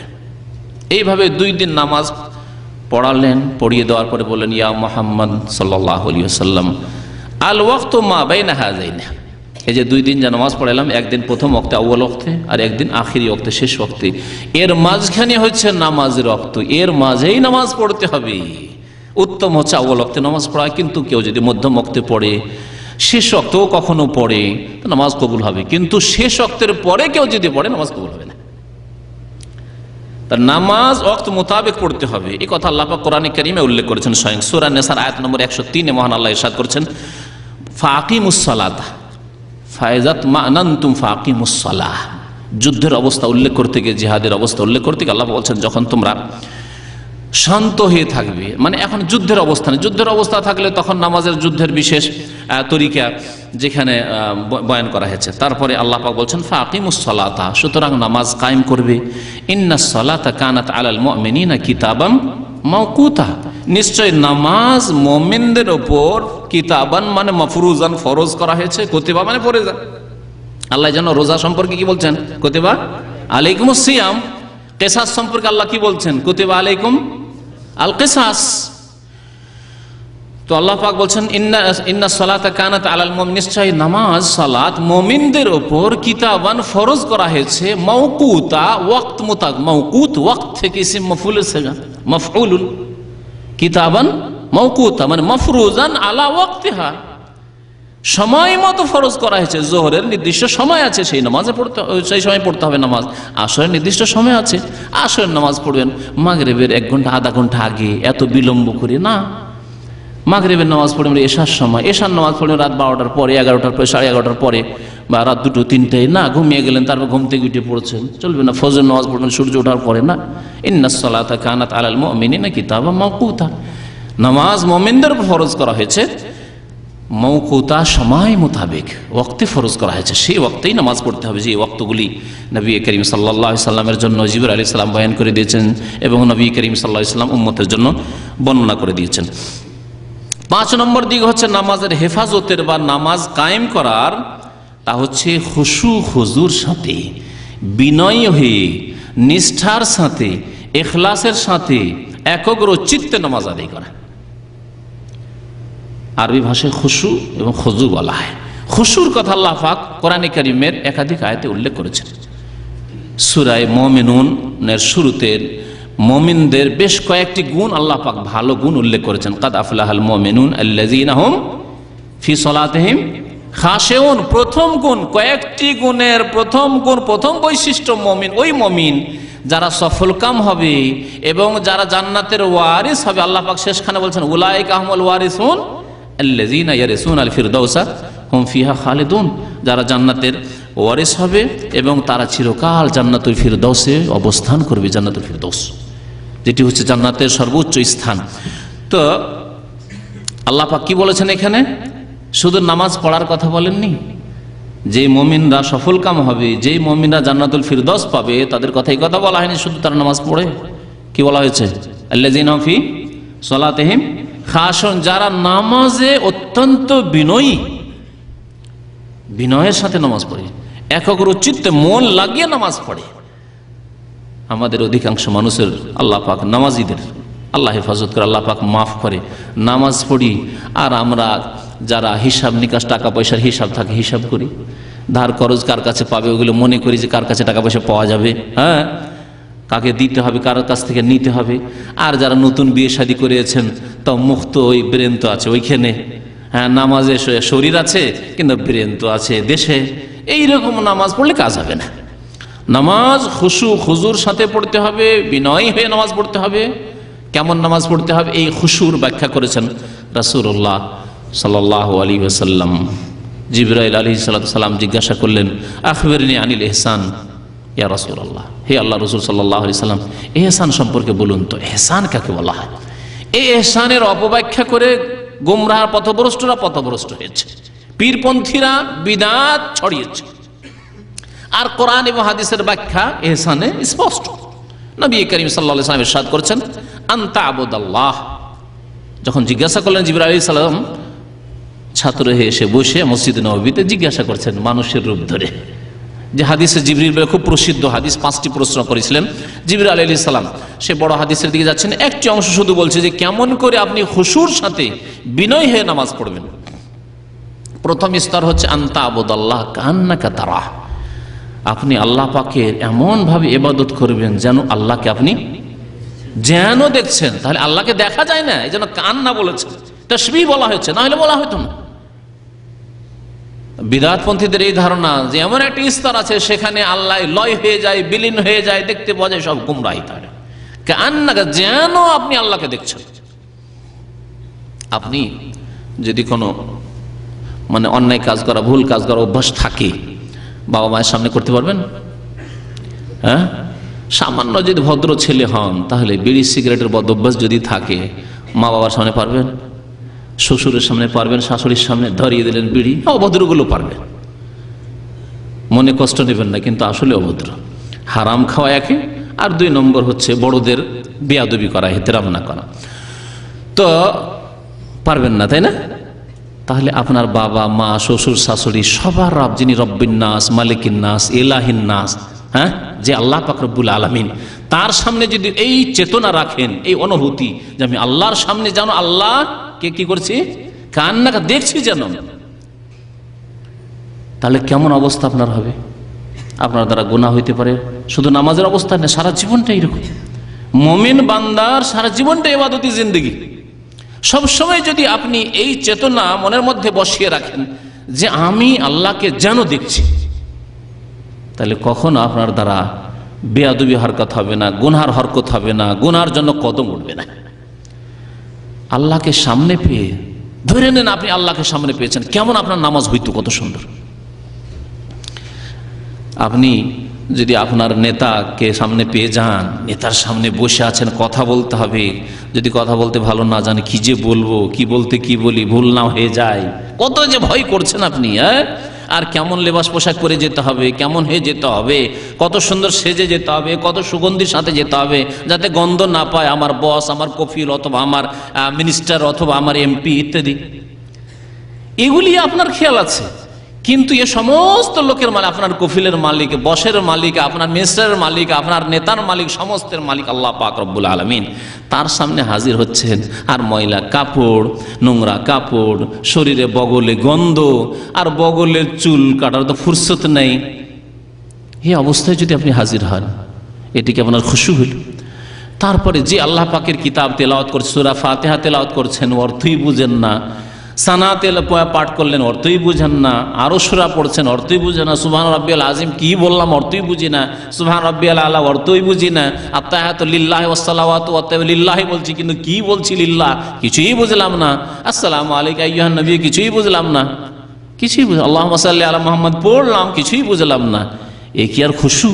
তাহলে খুশু তৈরি করতে হলে যা বলছে আমি নামাজের মধ্যে তা বুঝতে হবে, অনুধাবন করতে হবে, এবং মন লাগিয়ে পড়তে হবে, সেই দিকে মন লাগাতে হবে, সেজদার দিকে দৃষ্টিকে নিবদ্ধ করতে হবে, এইভাবে নামাজ আদায় করতে হবে। নামাজে দাঁড়িয়ে যাওয়ার পরে আব্দুল্লাহ বিন জুবাইর রাদিয়াল্লাহু তাআলা আনহু প্রখ্যাত সাহাবী এবং মক্কার খলিফা ছিলেন। তিনি যখন মক্কাতুল মুকাররমে কাবার সামনে নামাজ পড়তেন, তার জীবনীতে লেখা হয়েছে সিরাতে, যে পাখি মনে করতো যে এখানে কোনো শুকনো কাঠ দাঁড়িয়ে আছে, কতক্ষণ ধরে যে দাঁড়িয়ে কিয়াম করছেন তিনি, শুকনো কাঠ আর পাখি বসে যেত মাঝে, এইরকম নামাজ। আর আজকাল আমাদের দেশের নামাজ মনে হচ্ছে নামাজ শুরু করলেই চুলকানি পাচড়া হয়ে যায়, নামাজ শুরু করলেই। আমাদের দেশের নামাজ তো বুঝতেই পারেন, ইতমিনান নেই, এইরকম নামাজ না। খুশুর সাথে নামাজ পড়তে হবে। খুশু মানে হচ্ছে খুশুর সম্পর্ক অন্তরের সাথে, এক হচ্ছে অন্তরের সাথে সম্পর্ক এই নামাজের, আন্তরিকতার সাথে নামাজ পড়তে হবে। আল্লাযীনা হুম ফি সালাতিহিম খাশিউন, আল্লাহ পাক ইরশাদ করেছেন সূরা মুমিন আয়াত নম্বর 2। নামাজের 6 নম্বর দিক হেফাজতের এবং নামাজ কায়েম করার, তা হচ্ছে নামাজ আদায় করতে হবে নবী করিম সাল্লাল্লাহু আলাইহি সাল্লামের সুন্নাত মোতাবেক। আপনার নামাজ আমার নামাজ কেমন নামাজ হবে? যেমন ছিল নবী করিম সাল্লাল্লাহু আলাইহি সাল্লামের নামাজ। নবী করিম সাল্লাল্লাহু আলাইহি সাল্লামের নামাজে যেমন ফরজগুলি ছিল ফরজ আদায় করতে হবে, যেমন ওয়াজিবাত ছিল ওয়াজিবাত আদায় করতে হবে, যেমন সুন্নত ছিল সুন্নতগুলি আদায় করতে হবে, সুন্নতগুলো ছেড়ে দিলে হবে না। আজকালকার লোকের প্রশ্ন, আচ্ছা ওই সুন্নতটা না করলে হবে না কেন? প্রশ্ন আপনার এটি কেমন মুসলিম, কেমন নবীর উম্মত যে নবী সাল্লাল্লাহু আলাইহি ওয়াসাল্লাম ওইভাবে নামাজ পড়লেন, আর জিজ্ঞাসা যে ওই সুন্নতটি না আদায় করলে হবে না। এক ভাই জিজ্ঞাসা করে, আজকে জুমা মসজিদে জিজ্ঞাসা করছেন, নতুন মানুষ ছিলেন মনে হয়, জিজ্ঞাসা করছেন যে নামাজে যদি কেউ রাফায়দান না করে তো হবে না? আপনার যদি এই বিশ্বাস থাকে যে রাসূলুল্লাহ সাল্লাল্লাহু আলাইহি ওয়াসাল্লাম রাফায়দান করে নামাজ পড়েছেন, এবং হাদিস যদি আপনার কানে পৌঁছে যায় বা চোখে দেখে নিয়ে থাকেন, তাহলে আপনার জন্য ফরজ ওইভাবে নামাজ পড়তে হবে। আপনার বিশ্বাস আছে যে নবী সাল্লাল্লাহু আলাইহি ওয়াসাল্লাম এইভাবে নামাজ পড়েছেন, এবং আপনি হাদিস জেনে গেছেন, এমন নয় যে জানতেন না আলাদা ব্যাপার। আর আপনার ওই হাদিস মানে আপনার জন্য ফরজ, কারণ নবী সাল্লাল্লাহু আলাইহি ওয়াসাল্লাম নামাজ পড়েছেন। সে রফে দানের হুকুম সুন্নত হোক, আর সুন্নত ছেড়ে দিতে হবে নাকি? আমি মাঝে মাঝেই বলি যে আজকালকার মানুষকে যদি সুন্নত বলা হয় তো ছেড়ে দেবে কেন? সুন্নত মানে কার? নবী করিম সাল্লাল্লাহু আলাইহি ওয়াসাল্লাম, মানে ওইভাবে নামাজ পড়তে হবে, তাহলে নবীর ফটোকপি হবে আপনার নামাজ। আল্লামা শাহ ওলিউল্লাহ মুহাদ্দিস দেহলভী রহমতুল্লাহ আলাইহি, শাহ ওলিউল্লাহ মুহাদ্দিস দেহলভী, তার নাম এই জন্য উল্লেখ করেছে যে তাকে শ্রদ্ধা করে ভারত, বাংলাদেশ, পাকিস্তান উপমহাদেশের আহলে হাদিসরাও, হানাফি দেওবন্দিরাও, হানাফি বেরলভীরাও, সকলে শাফিগুলো যারা শাফি রয়েছে সাউথ ইন্ডিয়াতে, তারাও সকলেই শ্রদ্ধার নজরে দেখে এবং মনে করে যে তিনি ভারত উপমহাদেশের মোগল আমলে হাদিসের ওস্তাদ ছিলেন। ওস্তাজুল হাদিস ফিল হিন্দ তাকে বলা হয়, শাহ ওলিউল্লাহ মুহাদ্দিস দেহলভী।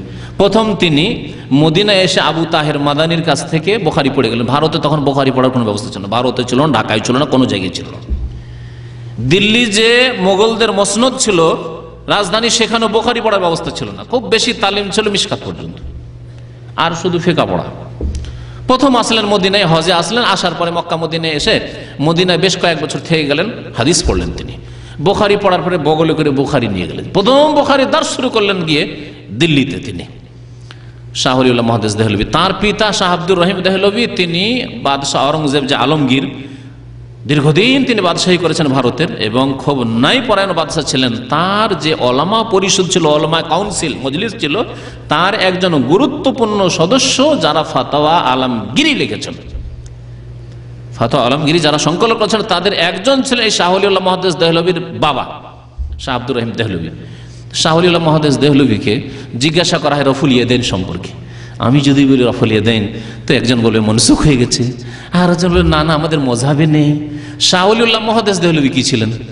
বংশগত হানাফি ছিলেন, কিন্তু কোরআন সুন্নাহর বাইরে ছিলেন, কোরআন সুন্নাহর কাছাকাছি ছিলেন। সেই জন্য তাকে যখন জিজ্ঞাসা করা হলো রফুল ইয়াদাইন সম্পর্কে, এবং শুধু জিজ্ঞাসা না, তার কিতাবে আজ পর্যন্ত মওজুদ আছে। যেসব ভাইরা কওমি মাদ্রাসা সম্পর্কে খোঁজ রাখেন, দাওরায়ে হাদিসে এই কিতাব পড়া হয়, হানাফি মাদ্রাসায় পড়া হয়, আহলে হাদিস মাদ্রাসায় পড়া হয়, অন্য দেওবন্দি বেরেলভী সব মাদ্রাসাগুলিতে পড়া হয়। হুজ্জাতুল্লাহুল বালেগায় তিনি উল্লেখ করছেন রফুল ইয়াদাইন সম্পর্কে, দুই হাত উঠানো যে তাকবীরে তাহরিমার সাথে, ওখানে তো সবাই মানে, কিন্তু রুকুতে যাওয়ার সময়, রুকু থেকে উঠার সময়, তাই না? আর 3 রাকাত বা 4 রাকাত বিশিষ্ট নামাজে যখন প্রথম তাশাহুদ থেকে উঠবেন, এই সময়গুলিতে। এগুলি হচ্ছে ইখতিলাফ, যে করব না ফুকাহায়ে কেরামদের ইখতিলাফ রয়েছে। ইখতিলাফের সমাধান আল্লাহ কি বলেছেন? ফারুদ্দুহু ইলাল্লাহি ওয়া রাসূল ফাইন তানাযাতুম ফি শাইইন, কোন ব্যাপারে ইখতিলাফ হলে আল্লাহর দিকে ফিরে আসো, রাসূলের দিকে ফিরে আসো। তখন আর অন্য মানুষের কাছ থেকে ফয়সালা না যাবে, কারণ মানুষরাই তো ইখতিলাফ করছে, আলেমরাই তো ইখতিলাফ করছে, ফুকাহারা ইখতিলাফ করছেন, তো কার কাছ থেকে ফয়সালা নেবেন? ফয়সালা নেন এমন জায়গা থেকে যেখানে ইখতিলাফ শেষ হয়ে যায়, আল্লাহ পাকের কাছ থেকে, কোরআনে কারিমে থাকলে, আর না হলে রাসূলুল্লাহ সাল্লাল্লাহু আলাইহি ওয়াসাল্লামের হাদিস থেকে। তার ভাষায় আমি মুখস্থ করে বলছি, কারণ এই কিতাব আমি পড়েছি এবং পড়িয়েছিও। হুজ্জাতুল্লাহিল বালেগা শুনেন, ওয়াল্লাযী ইয়ারফাউ, তিনি বলছেন যারা রফুল ইয়াদাইন করে, আহাব্বু ইলাইয়া মিম্মান লা ইয়ারফা, ওদেরকে আমি বেশি ভালোবাসি। আহাব্বু ইসম তাফজিল, ওরা আমার নিকট অধিক প্রিয় ওই লোকদের চাইতে যারা মিম্মান লা ইয়ারফা, যারা রফুল ইয়াদাইন করে না। রুকু গেল এইভাবে, রুকু থেকে উঠলো তো হাত উঠালো না উপরে, তাদের চাইতে বেশি আমি ভালোবাসি কাদেরকে? যারা রফুল ইয়াদাইন করেন। কেন? ব্যক্তি স্বার্থে, দুনিয়াবি গরজে, তাদের সাথে আত্মীয়তা আমার বেশি না, কারণ লে আন্না আহাদিস রাফএ আকসারু ওয়া আসবাতু, তিনি বলছেন কারণ রফুল ইয়াদাইনের হাদিসগুলির সংখ্যা বেশি। আকসার মানে কাসিরের ইসম তাফজিল, অনেক বেশি। আর আসবাতু, সাবেতের ইসম তাফজিল হচ্ছে আসবাতু, মানে অধিক বলিষ্ঠ, অধিক মজবুত।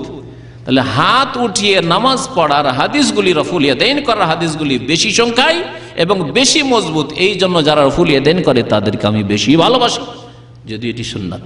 সুতরাং এই প্রশ্ন কেন উঠবে আপনার যে আমি রফুল ইয়াদাইন না করলে কি হবে? না, রফুল ইয়াদাইন যদি না করি তো কোনো ক্ষতি হবে? হ্যাঁ, জয়টা সুন্নাত ছাড়বে তটা ক্ষতি হবে, মানে তটা নেকি কমবে, ততটি নেকি কমবে। এক এক সুন্নতের উপর যে আল্লাহ পাক জানে কতটি নেকি রেখেছে, 100 না 200 না 500 না 1000, আল্লাহ পাক জানে। যদি জানাজায় হাজির হয়ে ফরজে কিফায়া, জানাজায় হাজির হয়ে যদি 2 কিরাত আর এক কিরাত ওহুদ পাহাড়ের সমান নেকি হয়, তাহলে নবী সাল্লাল্লাহু আলাইহি ওয়াসাল্লামের একটি সুন্নতে কত নেকি যে থাকতে পারে। ভাববেন না যে 10-20টি মনে হয় নেকি ছুটলো। আল্লাহ পাক ভালো জানেন। কাল কিয়ামতে চূড়ান্ত ফায়সালা হবে, যখন এই অসংখ্য নেকিগুলিতে মাহরুম থাকবেন নবী সাল্লাল্লাহু আলাইহি ওয়াসাল্লামের সুন্নত ছেড়ে দিয়ে নামাজ পড়ার কারণে।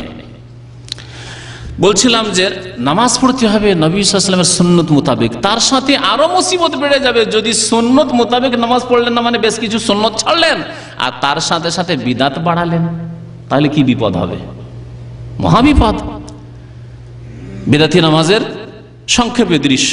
নামাজ শুরু হবে কি দিয়ে? তাদের নিয়ত পড়ে, নামাইতো পড়ে, যায় নামাজের মুসাল্লার দোয়া পড়ে, নিওয়াজহাতো পড়ে, আর ইমাম যদি হয় তাহলে আনা ইমামুল লিমান হাজারা ওয়াল্লাম হাজর বলে, আর যদি মুক্তাদি হয় তাহলে ইক্তাদাইতু বিহাজাল ইমাম বলে, তাই না? তারপর নামাজ শুরু হবে, তখন পায়ে পা গ্যাপ রাখতে হবে, একটু শয়তানের জন্য জায়গা রাখতে হবে, হবে না? রাখে না নাকি? আজকে জুমা মসজিদে 2 দিকে 2টা পড়েছে ওই রকম। আমার সুন্নত নামাজগুলিতে আমার ছেলেগুলি আশপাশে থাকে, কিন্তু ফরজ নামাজে তো মুসিবত হয়ে যায়, কারণ ছেলেগুলি দৌড় দেওয়ার চেষ্টা করে অন্যদের মতে, আগে গিয়ে যত আগে যেতে পারি, তো সব তো এদিক ওদিক চলে গেল। পাশে পড়লো 2টা অবাঞ্ছিত সুন্নতের খেলাফ নামাজি।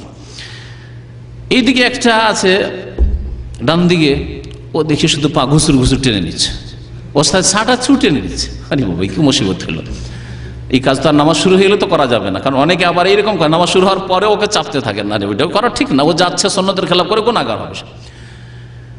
ছাটাচ্ছে, ও সরে যাচ্ছে। বাম দিকে যেটা আছে ওটা এক দেশি ভাই আছে, ও তো আরো সরবে। এদিকে যেটা ছিল আরো অশিক্ষিত জাহিল ছিল, দেখলাম পর দেখছি আরো ওই ইয়ামানি বা ওই জাহিলগুলো হবে, তো দেখছি এটাও সরে যাচ্ছে। এরও অ্যালার্জি, চুলকানি আছে। আর এটা তো মানে জানাই আছে যে দেশি নামাজ মানে শয়তান একটা জায়গায় আধা হাত বা 4 আঙ্গুল তো ছাড়তেই হবে, অথবা বড়দের সামনে থাকলে পায়ে পা লাগানো বেয়াদবি হয়ে যাবে, এইসব শয়তান শিখিয়ে দিয়েছে। নবী করিম সাল্লাল্লাহু আলাইহি ওয়াসাল্লাম বলছেন তারাসু, সেটে যাও, রাস মানে একবারে সীসা পিঘলানোর মতো দাঁড়াও, সুদ্দুল খালাল, ছিদ্রগুলি বন্ধ করে দাও। এগুলি কার কথা? নবী করিম সাল্লাল্লাহু আলাইহি ওয়াসাল্লামের কথা। আবু দাউদের হাদিস, সহিহ বুখারীতে বিভিন্ন হাদিস রয়েছে। সহিহ বুখারীতে রয়েছে আনাস বিন মালিক রাদিয়াল্লাহু তাআলা বলছেন যে আমরা সাহাবায়ে কেরামরা কাঁধে কাঁধ মিলিয়ে নিতাম, ওয়াল কাদাম বিকাদামিহি ওয়াল কাব বিকাবিহি, টাকনার সাথে টাকনা মিলাইতাম, পায়ের সাথে পা মিলাইতাম। আর এরা বলছে না না না, জায়গা রাখতে হবে। ওয়ালা তাজালু ফুরুজাতিল লিশ-শায়তান, শয়তানের জন্য খালি জায়গা রাখছো না। কে বলছেন? রাসূলুল্লাহ সাল্লাল্লাহু আলাইহি ওয়াসাল্লাম। আপনি নামাজে নবীর নামাজ পড়ছেন, এইভাবে আপনার সাথে সাঁটলে আপনি দূরে সরে যান, দূরে সরে যান, এমন ভাবে দাঁড়ান যাতে করে আপনার সাথে কেউ সাঁটতে না পারে। আল্লাহ যেন বোঝার তৌফিক দান করেন এবং সুন্নত মোতাবেক আমল করা, নামাজ পড়া তৌফিক দান করেন। তো বলছিলাম যে নবী করিম সাল্লাল্লাহু আলাইহি ওয়াসাল্লামের নামাজের মতো নামাজ পড়তে হবে। মালিক বিন হুয়াইরিস রাদিয়াল্লাহু তাআলা একটি হাদিস বর্ণনা করছেন, বলছেন যে নবী সাল্লাল্লাহু আলাইহি ওয়াসাল্লামের কাছে আমরা আসলাম, ওয়া নাহানু শাবাবা, যুবক লোক সব ছিলাম, মুতাকারিবুনা, সব একই বয়সের কাছাকাছি। ফাআকামনা ইন্নাহু 20 লাইলা, 20 দিন ইসলাম কবুল করার পরে 20 দিন আমরা থাকলাম। যুবকদেরকে দেখে নবী সাল্লাল্লাহু আলাইহি ওয়াসাল্লাম একটু মায়া হলো, যে লোকগুলির বিবি বাচ্চা বাড়িতে হয়তো আছে, নতুন নতুন বউ ছেড়ে এসছে, আর কতদিন থাকবে। ফাজান্না আন্না ইশতাকনা আহলানা, নবী সাল্লাল্লাহু আলাইহি ওয়াসাল্লামের খেয়াল হলো যে আমাদের হয়তো বিবিরা খুব মনে পড়ছে।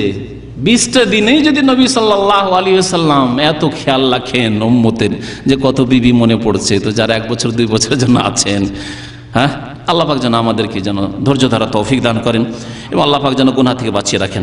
ওয়াসাআলানা আম্মান তারাকনা, জিজ্ঞাসা করলেন যে কি বাবা, ফি আহলিনা, বাড়িতে কি আছে, বিবাহিত, তুমি বিয়ে করেছো, তুমি বিয়ে করেছো। নবী সাল্লাল্লাহু আলাইহি ওয়াসাল্লাম তাহলে সাহাবায়ে কেরামদের, নতুন মুসলমানদের খোঁজ খবর নিতেন। জিজ্ঞাসা করলেন, ফাআখবারনা, বললাম যে হ্যাঁ আমরা বিয়ে করেছি। ওয়া কানা রাফিকান রাহিমান, নবী সাল্লাল্লাহু আলাইহি ওয়াসাল্লাম অত্যন্ত নম্র ছিলেন এবং অত্যন্ত দয়ালু ছিলেন। রাহিমান, অত্যন্ত রফিক এবং রাহিম ছিলেন। ফাকালা ইরজু ইলা আহলিকুম, যাও তোমরা যুবক মানুষ, যাও নিজের বিবিদের কাছে যাও, আর যা শিখলে তার উপর আমল করো গিয়ে। ফাআল্লিমুহুম, ওদেরকে যা কিছু শিখেছো তাদেরকে তালিম দাও, যাও স্ত্রীকে শিখাও, আত্মীয় স্বজনদেরকে শিখাও, নিজের গ্রামবাসীকে শিখাও। ওয়ামুরুহুম, এবং তাদেরকে আদেশ করো, ওয়াসাল্লু, এবং তোমরা নামাজ পড়ো। কামা রাআইতুমুনি ওয়াসাল্লি, ওয়াসাল্লু কামা রাআইতুমুনি। যে হাদিসটা আপনারা এক অংশ মুখস্থ রেখেছেন, এটা এই বড় হাদিসের একটা অংশ। ওয়াসাল্লু কামা রাআইতুমুনি ওয়াসাল্লি, তোমরা যে 20 দিন আমাকে দেখলে যেমন ভাবে নামাজ পড়তে ওই রকম নামাজ পড়বে।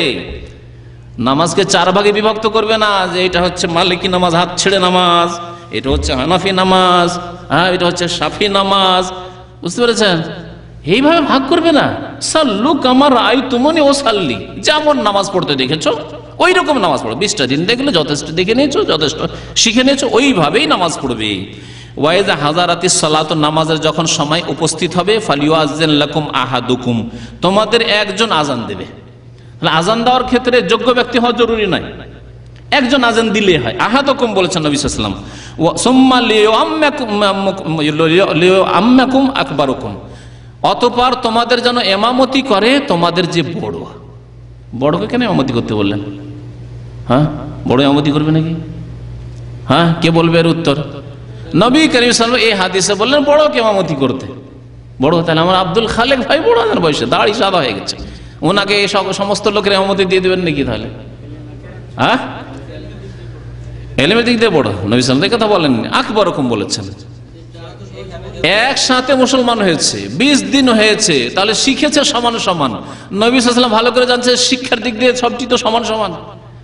সমস্তগুলি যদি দাওরা ফারিক হয়, কামেল পাস, 10 জন আছে কামেল পাস, সবগুলি কামেল পাস, তাহলে কি করবেন? 10 জনের 10 জনই হাফেজ, তাহলে কি করবেন? কোন হাফেজকে দিবেন? বয়স দেখতে হবে। তাহলে এই কথাই এখানে বলা হয়েছে, যেহেতু 20 দিন হয়েছে, 20 দিনে মোটামুটি সবাই দর্শে হাজির থেকেছেন, সমান সমান শিখেছেন। নবী সাল্লাল্লাহু বললেন যে তোমাদের মধ্যে যে বড় সেই ব্যক্তি ইমামতি করবে। তো বলছিলাম যে নামাজ নবী করিম সাল্লাল্লাহু আলাইহি ওয়াসাল্লামের সুন্নত তরিকায় পড়তে হবে। নামাজের সালাম ফিরার পরে আমাদের সে বিদআত শুরু হয়ে যায়। মোনাজাত না করলে খবর আছে, মোনাজাত না করে উঠেই দেখেন। অথচ নবী সাল্লাল্লাহু বলছেন যে নামাজ শুরু হয় কোত্থেকে? মিফতাহুস সালাত আত-তুহুর, নামাজের চাবি হচ্ছে পবিত্রতা, ওযু।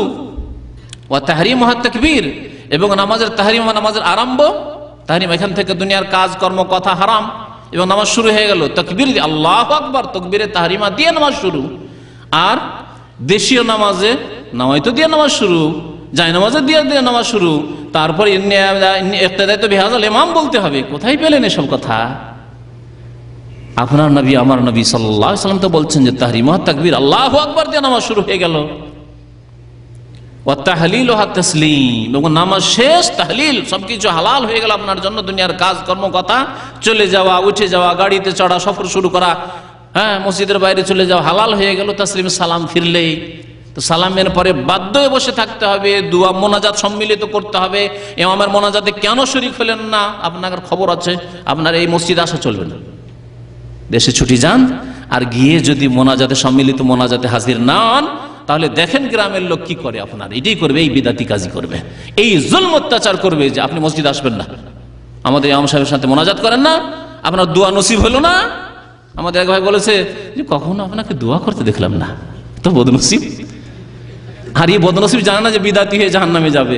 এই বদনসিব খবর রাখে না। সবচেয়ে বড় বদনসিব যে তাওহীদ থেকে দূরে অথবা সুন্নাত থেকে দূরে, নবীর তরিকা থেকে দূরে। কুল্লু বিদআতিন দালালা ওয়া কুল্লু দালালাতিন ফিন্নার, প্রত্যেক বিদআত হচ্ছে গুমরাহি, আর গুমরাহির পরিণাম হচ্ছে জাহান্নাম। আর দোয়া করবেন, আল্লাহকে ডাকবেন, যত নির্জনে ডাকবেন তত ভালো। যত আপনি অন্ধকারে ডাকবেন, যেখানে আপনার ছাড়া কেউ জানতে পারলো না, আপনার স্ত্রী অনেক সময় জানতে পারলো না, তত বেশি সুন্দর করে কাঁদতে পারবেন ইখলাসের সাথে। মানুষের সামনে কান্না হলে অনেক সময় ভান করে কান্না হয়, অনেক সময় শয়তান আরেক দিক দিয়ে একটা রাস্তা খুঁজে যে লোকের সামনে কাঁদতে পেরেছিস মানে তোকে তো লোকেরা খুব ভালোবাসবে, এখন আল্লাহর ওলি মনে করবে। শয়তান ওই দিক দিয়ে তোমাকে গুমরা করে, ভালো মানুষদেরকে এভাবে গুমরা করবে। সুতরাং যদি নির্জনে কান্না করতে পারে আল্লাহর সামনে এবং দোয়া করতে পারে আরো ভালো। রাত্রে উঠে তাহাজ্জুদ পড়ে আপনি কাঁদেন, সিজদায় পড়ে পড়ে কাঁদেন, আল্লাহর কাছে দোয়া করেন। কিন্তু দোয়া মানে এই নয় যে বিদাতি মোনাজাত, আর এর নামে মনে করেন যে আপনি খুব ভাগ্যবান। না, ভাগ্যবান না, আপনি বিদাতি। নামাজ সালাম ফিরলেই শেষ হয়ে যায়। সুতরাং ওইভাবে নামাজ পড়তে হয় যেভাবে নবী করিম সাল্লাল্লাহু আলাইহি ওয়াসাল্লাম নামাজ পড়েছেন। 7 নম্বর দিক, এক ভাই স্মরণ করাচ্ছেন যে আজকাল দেখবেন মসজিদে এদিক ওদিক একটু নজর দেবেন সালাম ফিরার পরে। সালাম ফিরার পরে দেখবেন বেশ কিছু বিদাতিদেরকে, বুঝতে পেরেছেন? দেখেছেন না দেখেননি? যারা দেখেছেন ভালো কথা, যারা দেখেননি তারা দেখবেন। এতে বিদাতিরা এক ধরনের বিদাতি, তারা একটা দোয়া পড়ে, সেই দোয়াটি জয়ীফ, সহি নয়। আর আরেক ধরনের বিদাতি, ওদের চাইতে বিদাতি, ওরা পড়ে ইয়া কাউইও ইয়া কাউইও ইয়া কাউইও, কয়েকবার করে ইয়া কাউই, আল্লাহর নাম কাউই কাউই পড়ে। আচ্ছা, ওইটা পড়লে কি হবে জানি না, কি ফায়দা হবে তাদের। তো এই যে বিদাত করে, আমাদের এক নতুন মুসলমান হয়েছে, এক ইন্ডিয়ান, তো ও বলছে যে মাথায় হাত দেয় কেন জানেন, আমাকে একদিন বলছে যে মাথায় হাত দেয় কেন, তার যুক্তি সে বিদাতি যেহেতু নিয়ত পড়েছে, বিদাত করেছে, যায় নামাজ যুদ্ধ, ওই বিদাত দিয়ে তিন বিদাত দিয়ে 3-4 বিদাত দিয়ে শুরু করেছে, আর এইদিকে আবার মোনাজাতের বিদাত করবে, সব বিদাত দিয়ে তো নামাজ হইল, তো বিদাতের নামাজ তো আল্লাহ কবুল করবেন না, করবেন? কারণ মা আয়েশা রাদিয়াল্লাহু তাআলা আনহার হাদিস মুসলিম শরীফের, মান আমেলা আমালান লাইসা আলাইহি আমরুনা ফাহুয়া রাদ্দুন, কেউ যদি আমল করে, নামাজ পড়লো কিন্তু নবীর তরিকায় নাই, সেই নামাজ কি হয়ে যাবে? মারদুদ হয়ে যাবে, রিজেক্টেড হয়ে যাবে, প্রত্যাখ্যাত হয়ে যাবে, নামাজটা কবুল হইল না। শেষখানে আফসোস, উফ, আমাদের দেশের মানুষরা কি করে, যদি কোনো ক্ষেত্রে আক্ষেপ হয়, আফসোস হয়, মাথায় হাত দিয়ে বসে। তো এই মাথায় হাত দেওয়া কোনো সহি হাদিসে নেই যে এই মাথায় হাত, নামাজের পরে সালাম ফিরে মাথায় হাত দিতে হবে, এগুলি সব বিদআত। তো এইরকম নামাজ পড়লে হবে না, নবী সাল্লাল্লাহু আলাইহি সাল্লামের সহিহ হাদিস মোতাবেক আপনাকে নামাজ ফটোকপি বানাইতে হবে নবী সাল্লাল্লাহু আলাইহি সাল্লামের নামাজের। 7 নম্বরের দিক হচ্ছে নামাজের যতগুলি রুকুন রয়েছে, যতগুলি ওয়াজিব রয়েছে, সেগুলি ধীর স্থিরতার সাথে পালন করা, যেটাকে আরবি ভাষায়, ফিকহের ভাষায়, হাদিসের ভাষায় বলা হয় তাদিলুল আরকান। নামাজের অঙ্গ প্রত্যঙ্গগুলিকে সুষ্ঠুভাবে, সুন্দরভাবে, ধীর স্থিরতার সাথে আদায় করা, ইতমিনানের সাথে নামাজ পড়া। যেই ইতমিনান এবং ধীর স্থিরতা আমাদের দেশীয় নামাজে নেই। একামত শেষ হওয়ার সাথে সাথে, একামত শেষও হয় না অনেক সময়, ইমাম কি করে, ওইদিকে তাকবীর দিয়ে বসে আছে, কাতারগুলি সোজা করে নেন, সাউ সফুফাকুম ইতাদিল, ওইসব নেই। হ্যাঁ, আগের কাতার পুরা করেন। কোনোদিন শুনেছেন এই সুন্নাত? নবী সাল্লাল্লাহু আলাইহি সাল্লাম নামাজে এই তালকিন করেছেন, না করবে না, সাথে সাথে নামাজ শুরু। তারপরে রুকুতে গিয়ে সামি আল্লাহু লিমান হামিদা, দাঁড়াইলো, রুকু থেকে দাঁড়িয়ে একেবারে দেরি করা করেনি, সাথে সাথে সেজদায় গিয়ে সেজদাতে আবার উঠি, আবার বসাবসি নাই, 2 সেজদার মাঝখানে বসে যে আল্লাহ মাগফিরলি ওয়ারহামনি ওয়াহদিনি ওয়াআফিনি ওয়ারযুকনি ওয়াজবুরনি ইত্যাদি না, ওইসব না, আবার সেজদায়, 2 সেজদা থেকে উঠে আবার ওখানে জলসা ইস্তিরাহাত নাই। যাই হোক, জলসা ইস্তিরাহাত ইখতিলাফ মাসলা, উঠলেও চলে, কিন্তু কথা হচ্ছে যে এত তাড়াতাড়ি নামাজ পড়া হয়, ফরজ নামাজই এত তাড়াতাড়ি হয়, আর বাকি তারাবি তো আল্লাহ রহম করে, আল্লাহ রহম করে। এইরকম তাড়াহুড়ার নামাজ নয়, বরং ইতমিনানের সাথে শান্তভাবে নামাজ পড়তে হবে। নবী করিম সাল্লাল্লাহু আলাইহি ওয়াসাল্লাম মসজিদ নববীতে বসেছিলেন, আবু হুরায়রা রাদিয়াল্লাহু তাআলা বর্ণনা করছেন, এক সাহাবী আসেন, দাখাল মসজিদ ফাদাখালা রাজুলুন ফাসাল্লা, একটা লোক এসে নামাজ পড়লো, নামাজ হয়ে গেছিল, তো নবী সাল্লাল্লাহু বসে আছেন, নামাজ পড়লো, নামাজ শেষ করে এসে নবী সাল্লাল্লাহু আলাইহি ওয়াসাল্লামকে সালাম করলো, ফাসাল্লামা আলান নবী ফারাদ্দা, জবাব দিলেন রাসূলুল্লাহ সাল্লাল্লাহু আলাইহি ওয়াসাল্লাম, ওয়াকালা, কি বললেন, ইরজি ফাসাল্লি ফাইন্নাকা লাম তুসাল্লি, সহিহ বুখারীর হাদিস, ফিরে যাও, পুনরায় নামাজ পড়ো, ফাইন্নাকা লাম তুসাল্লি, কারণ তুমি নামাজই পড়োনি, অথচ ওই লোকটা নামাজ পড়ে এসেছে। ফারাজা, ফিরে গেল, ইউসাল্লি কামা সাল্লা, আবার নামাজ পড়লো, সুম্মা যা ফাসাল্লামা নবী সাল্লাল্লাহু আলাইহি ওয়াসাল্লাম, দ্বিতীয়বার সালাম করলো নবী সাল্লাল্লাহু আলাইহি ওয়াসাল্লামকে, ফাকালা, দ্বিতীয়বার বলছেন নবী সাল্লাল্লাহু আলাইহি ওয়াসাল্লাম, ইরজি ফাসাল্লি ফাইন্নাকা লাম তুসাল্লি সালাসান, এইরকম 3 বার হলো, 3 বার করে নবী সাল্লাল্লাহু আলাইহি ওয়াসাল্লামের কাছে নামাজ পড়ে আসছে ওই সাহাবী, আর আসার পরে সালাম দিচ্ছেন। নবী সাল্লাল্লাহু আলাইহি ওয়াসাল্লাম বললেন, 3 বার করে, 3 বার নামাজ পড়া হয়ে গেল তার, ইরজি ফাসাল্লি ফাইন্নাকা লাম তুসাল্লি। চতুর্থবারে বলছে, ওয়াল্লাযী বাআসাকা বিল হক, সে আল্লাহর শপথ করে বলছি, যে আল্লাহ আপনাকে হক নিয়ে, সত্য নিয়ে প্রেরণ করেছেন, মা উহসিনু গায়রা হাযা ফাআল্লিমনি, এর চাইতে ভালো নামাজ আমাকে কেউ শিখায়নি, সুতরাং আপনি আমাকে সঠিক নামাজ শিখিয়ে দেন, সহি নামাজ আমাকে শিখিয়ে দেন। ফাকালা, নবী করিম সাল্লাল্লাহু আলাইহি ওয়াসাল্লাম তখন সহি নামাজ শিখালেন। এই বড় হাদিস সহি বুখারীতে রয়েছে, সহি মুসলিমে রয়েছে, মুত্তাফাক আলাইহি। তাহলে এইভাবে তাড়াহুড়ার নামাজ হবে না। এই 7টি দিকের খেয়াল রাখতে হবে। আবার ওই দিকগুলি উল্লেখ করি। একটি দিক হচ্ছে নামাজ 5 ওয়াক্ত পড়তে হবে, 5-এর 4 আল্লাহ কখনো কবুল করবেন না। 2 নম্বর দিক হচ্ছে নামাজ চিরকাল পড়তে হবে, মওত পর্যন্ত পড়তে হবে, অসুস্থ অবস্থাতে পড়তে হবে, যুদ্ধের অবস্থায় সাহাবায়ে কেরামরা নবী সাল্লাল্লাহু আলাইহি ওয়াসাল্লাম নামাজ পড়েছেন, নামাজ পড়তে হবে। 3 নম্বর হচ্ছে সময় মতো ওয়াক্তে নামাজ পড়তে হবে। 4 নম্বর হচ্ছে বাজামাত পুরুষদেরকে নামাজ পড়তে হবে। 5 নম্বর হচ্ছে খুশু খুজুর সাথে নামাজ পড়তে হবে। 6 নম্বর হচ্ছে নবী করিম সাল্লাল্লাহু আলাইহি ওয়াসাল্লামের সুন্নত মোতাবেক নামাজ পড়তে হবে। 7 নম্বরে হচ্ছে কি বললাম ফরজ ওয়াজিব সুন্নতুলকে ধীর স্থিরতার সাথে তাদিলে আর কানের সাথে ইতমিনানের সাথে প্রশান্তির সাথে নামাজ পড়তে হবে, তাড়াহুড়া করে নয়। আল্লাহ পাক যেন আমাদেরকে নেক আমলের তৌফিক দান করেন। আল্লাহ পাক আমাদের নামাজ যেন কবুল করেন। আল্লাহ পাক আমাদেরকে যেন কিয়ামতের হাসরের মাঠের কবরের জবাব দেওয়ার জন্য তৌফিক দান করেন। আল্লাহ পাক রব্বুল আলামিন আমাদেরকে যেন মাফ করে দেন। রব্বানা যালামনা আনফুসানা ওয়া ইল্লাম তাগফির লানা ওয়া তারহামনা লানাকুনান্না মিনাল খাসিরিন। রব্বানা আতিনা ফিদ দুনিয়া হাসানা ওয়া ফিল আখিরাতি হাসানা ওয়া কিনা আযাবান নার। আল্লাহ পাক রব্বুল আলামিন কিয়ামতের দিনে প্রথম হিসাব নেবেন নামাজ সম্পর্কে। সুতরাং আল্লাহ পাক যেন আমাদেরকে এই নামাজের প্রস্তুতি নেওয়ার তৌফিক দান করেন। আল্লাহ পাক অতীতে যা হয়েছে আল্লাহ পাক যেন মাফ করে দেন। এই নামাজ সম্পর্কে আর 1-2টি কথা বলছি, তা হচ্ছে যে আমাদের দেশে যেসব লোকেরা দীর্ঘদিন নামাজ ছেড়েছে তারা কাজায়ে উমরি করে, এটি একটি বিদআত। কাজায়ে উমরি বুঝেন তো? কাজায়ে উমরি না, সারা জীবনের কাজা, অর্থাৎ ভাবে যে 10 বছর নামাজ ছুটেছে, 15 বছর বয়সে ফরজ হয়েছে, 25 বছর নামাজ শুরু করলাম, তাহলে 10টা বছর নামাজ ছুটেছে, আগামী এই 10টা বছর প্রত্যেক ওয়াক্তে ডবল করে নামাজ পড়ে, এটি বিদআত। তাহলে এই যে আমার দীর্ঘদিন নামাজ ছুটেছে, আল্লাহ না করে কোনো ভাইয়ের নামাজ ছুটেছে এরকম দীর্ঘদিন, তাহলে এর সমাধান কি? সমাধান কাজায়ে উমরের বিদআত আবিষ্কার করা নয়। সমাধান কি? তাহলে সমাধান হচ্ছে প্রথম হচ্ছে তওবা ইস্তিগফার করা বেশি। আল্লাহ তুমি মাফ করে দাও, আল্লাহ গফুরুর রহিম। আত-তাইবু মিনাজ যামবি কামান লা যামবা লাহু, যে ব্যক্তি গুনাহ থেকে তওবা করে নেয় ওই ব্যক্তির মতো হয়ে যায়, ধুয়ে সাফ হয়ে যায়। যে ব্যক্তি গুনাহ করেন ওর মতো হয়ে যায়, মানে ক্লিন হয়ে যায়। 2 নম্বর কথা যে বেশি বেশি সুন্নত, নফল, তাহাজ্জুদ, ইশরাক, দোহা এই নামাজগুলি বাড়িয়ে ও ঘাটতি পূরণ করা। নফল নামাজ দিয়ে আল্লাহ পাক কাল কিয়ামতে ঘাটতি পূরণ করবেন। একটি হাদিস এই মর্মে রয়েছে, হাসরের মাঠে যখন হিসাব হবে আর কোনো বান্দার নামাজে ঘাটতি হয়ে যাবে, আল্লাহ বলবেন দেখো উনজুর লি আবদি হাল মিন তাতাওয়ু, বান্দার দেখো আর কোনো নফল নামাজ আছে কিনা, তাহাজ্জুদের নামাজ আছে কিনা, তারাবির নামাজ আছে কিনা, ইশরাক দোহার নামাজ আছে কিনা, সুন্নতের রাতেবাগুলি 12 রাকাত নিয়মিত পড়েছে কিনা, ওইগুলি দিয়ে ফরজের ঘাটতি পূরণ করে দাও। কাজায়ে উমরি এক বিদআত। দ্বিতীয় বিদআত হচ্ছে আমাদের দেশে নামাজের কাফফারা ধারা।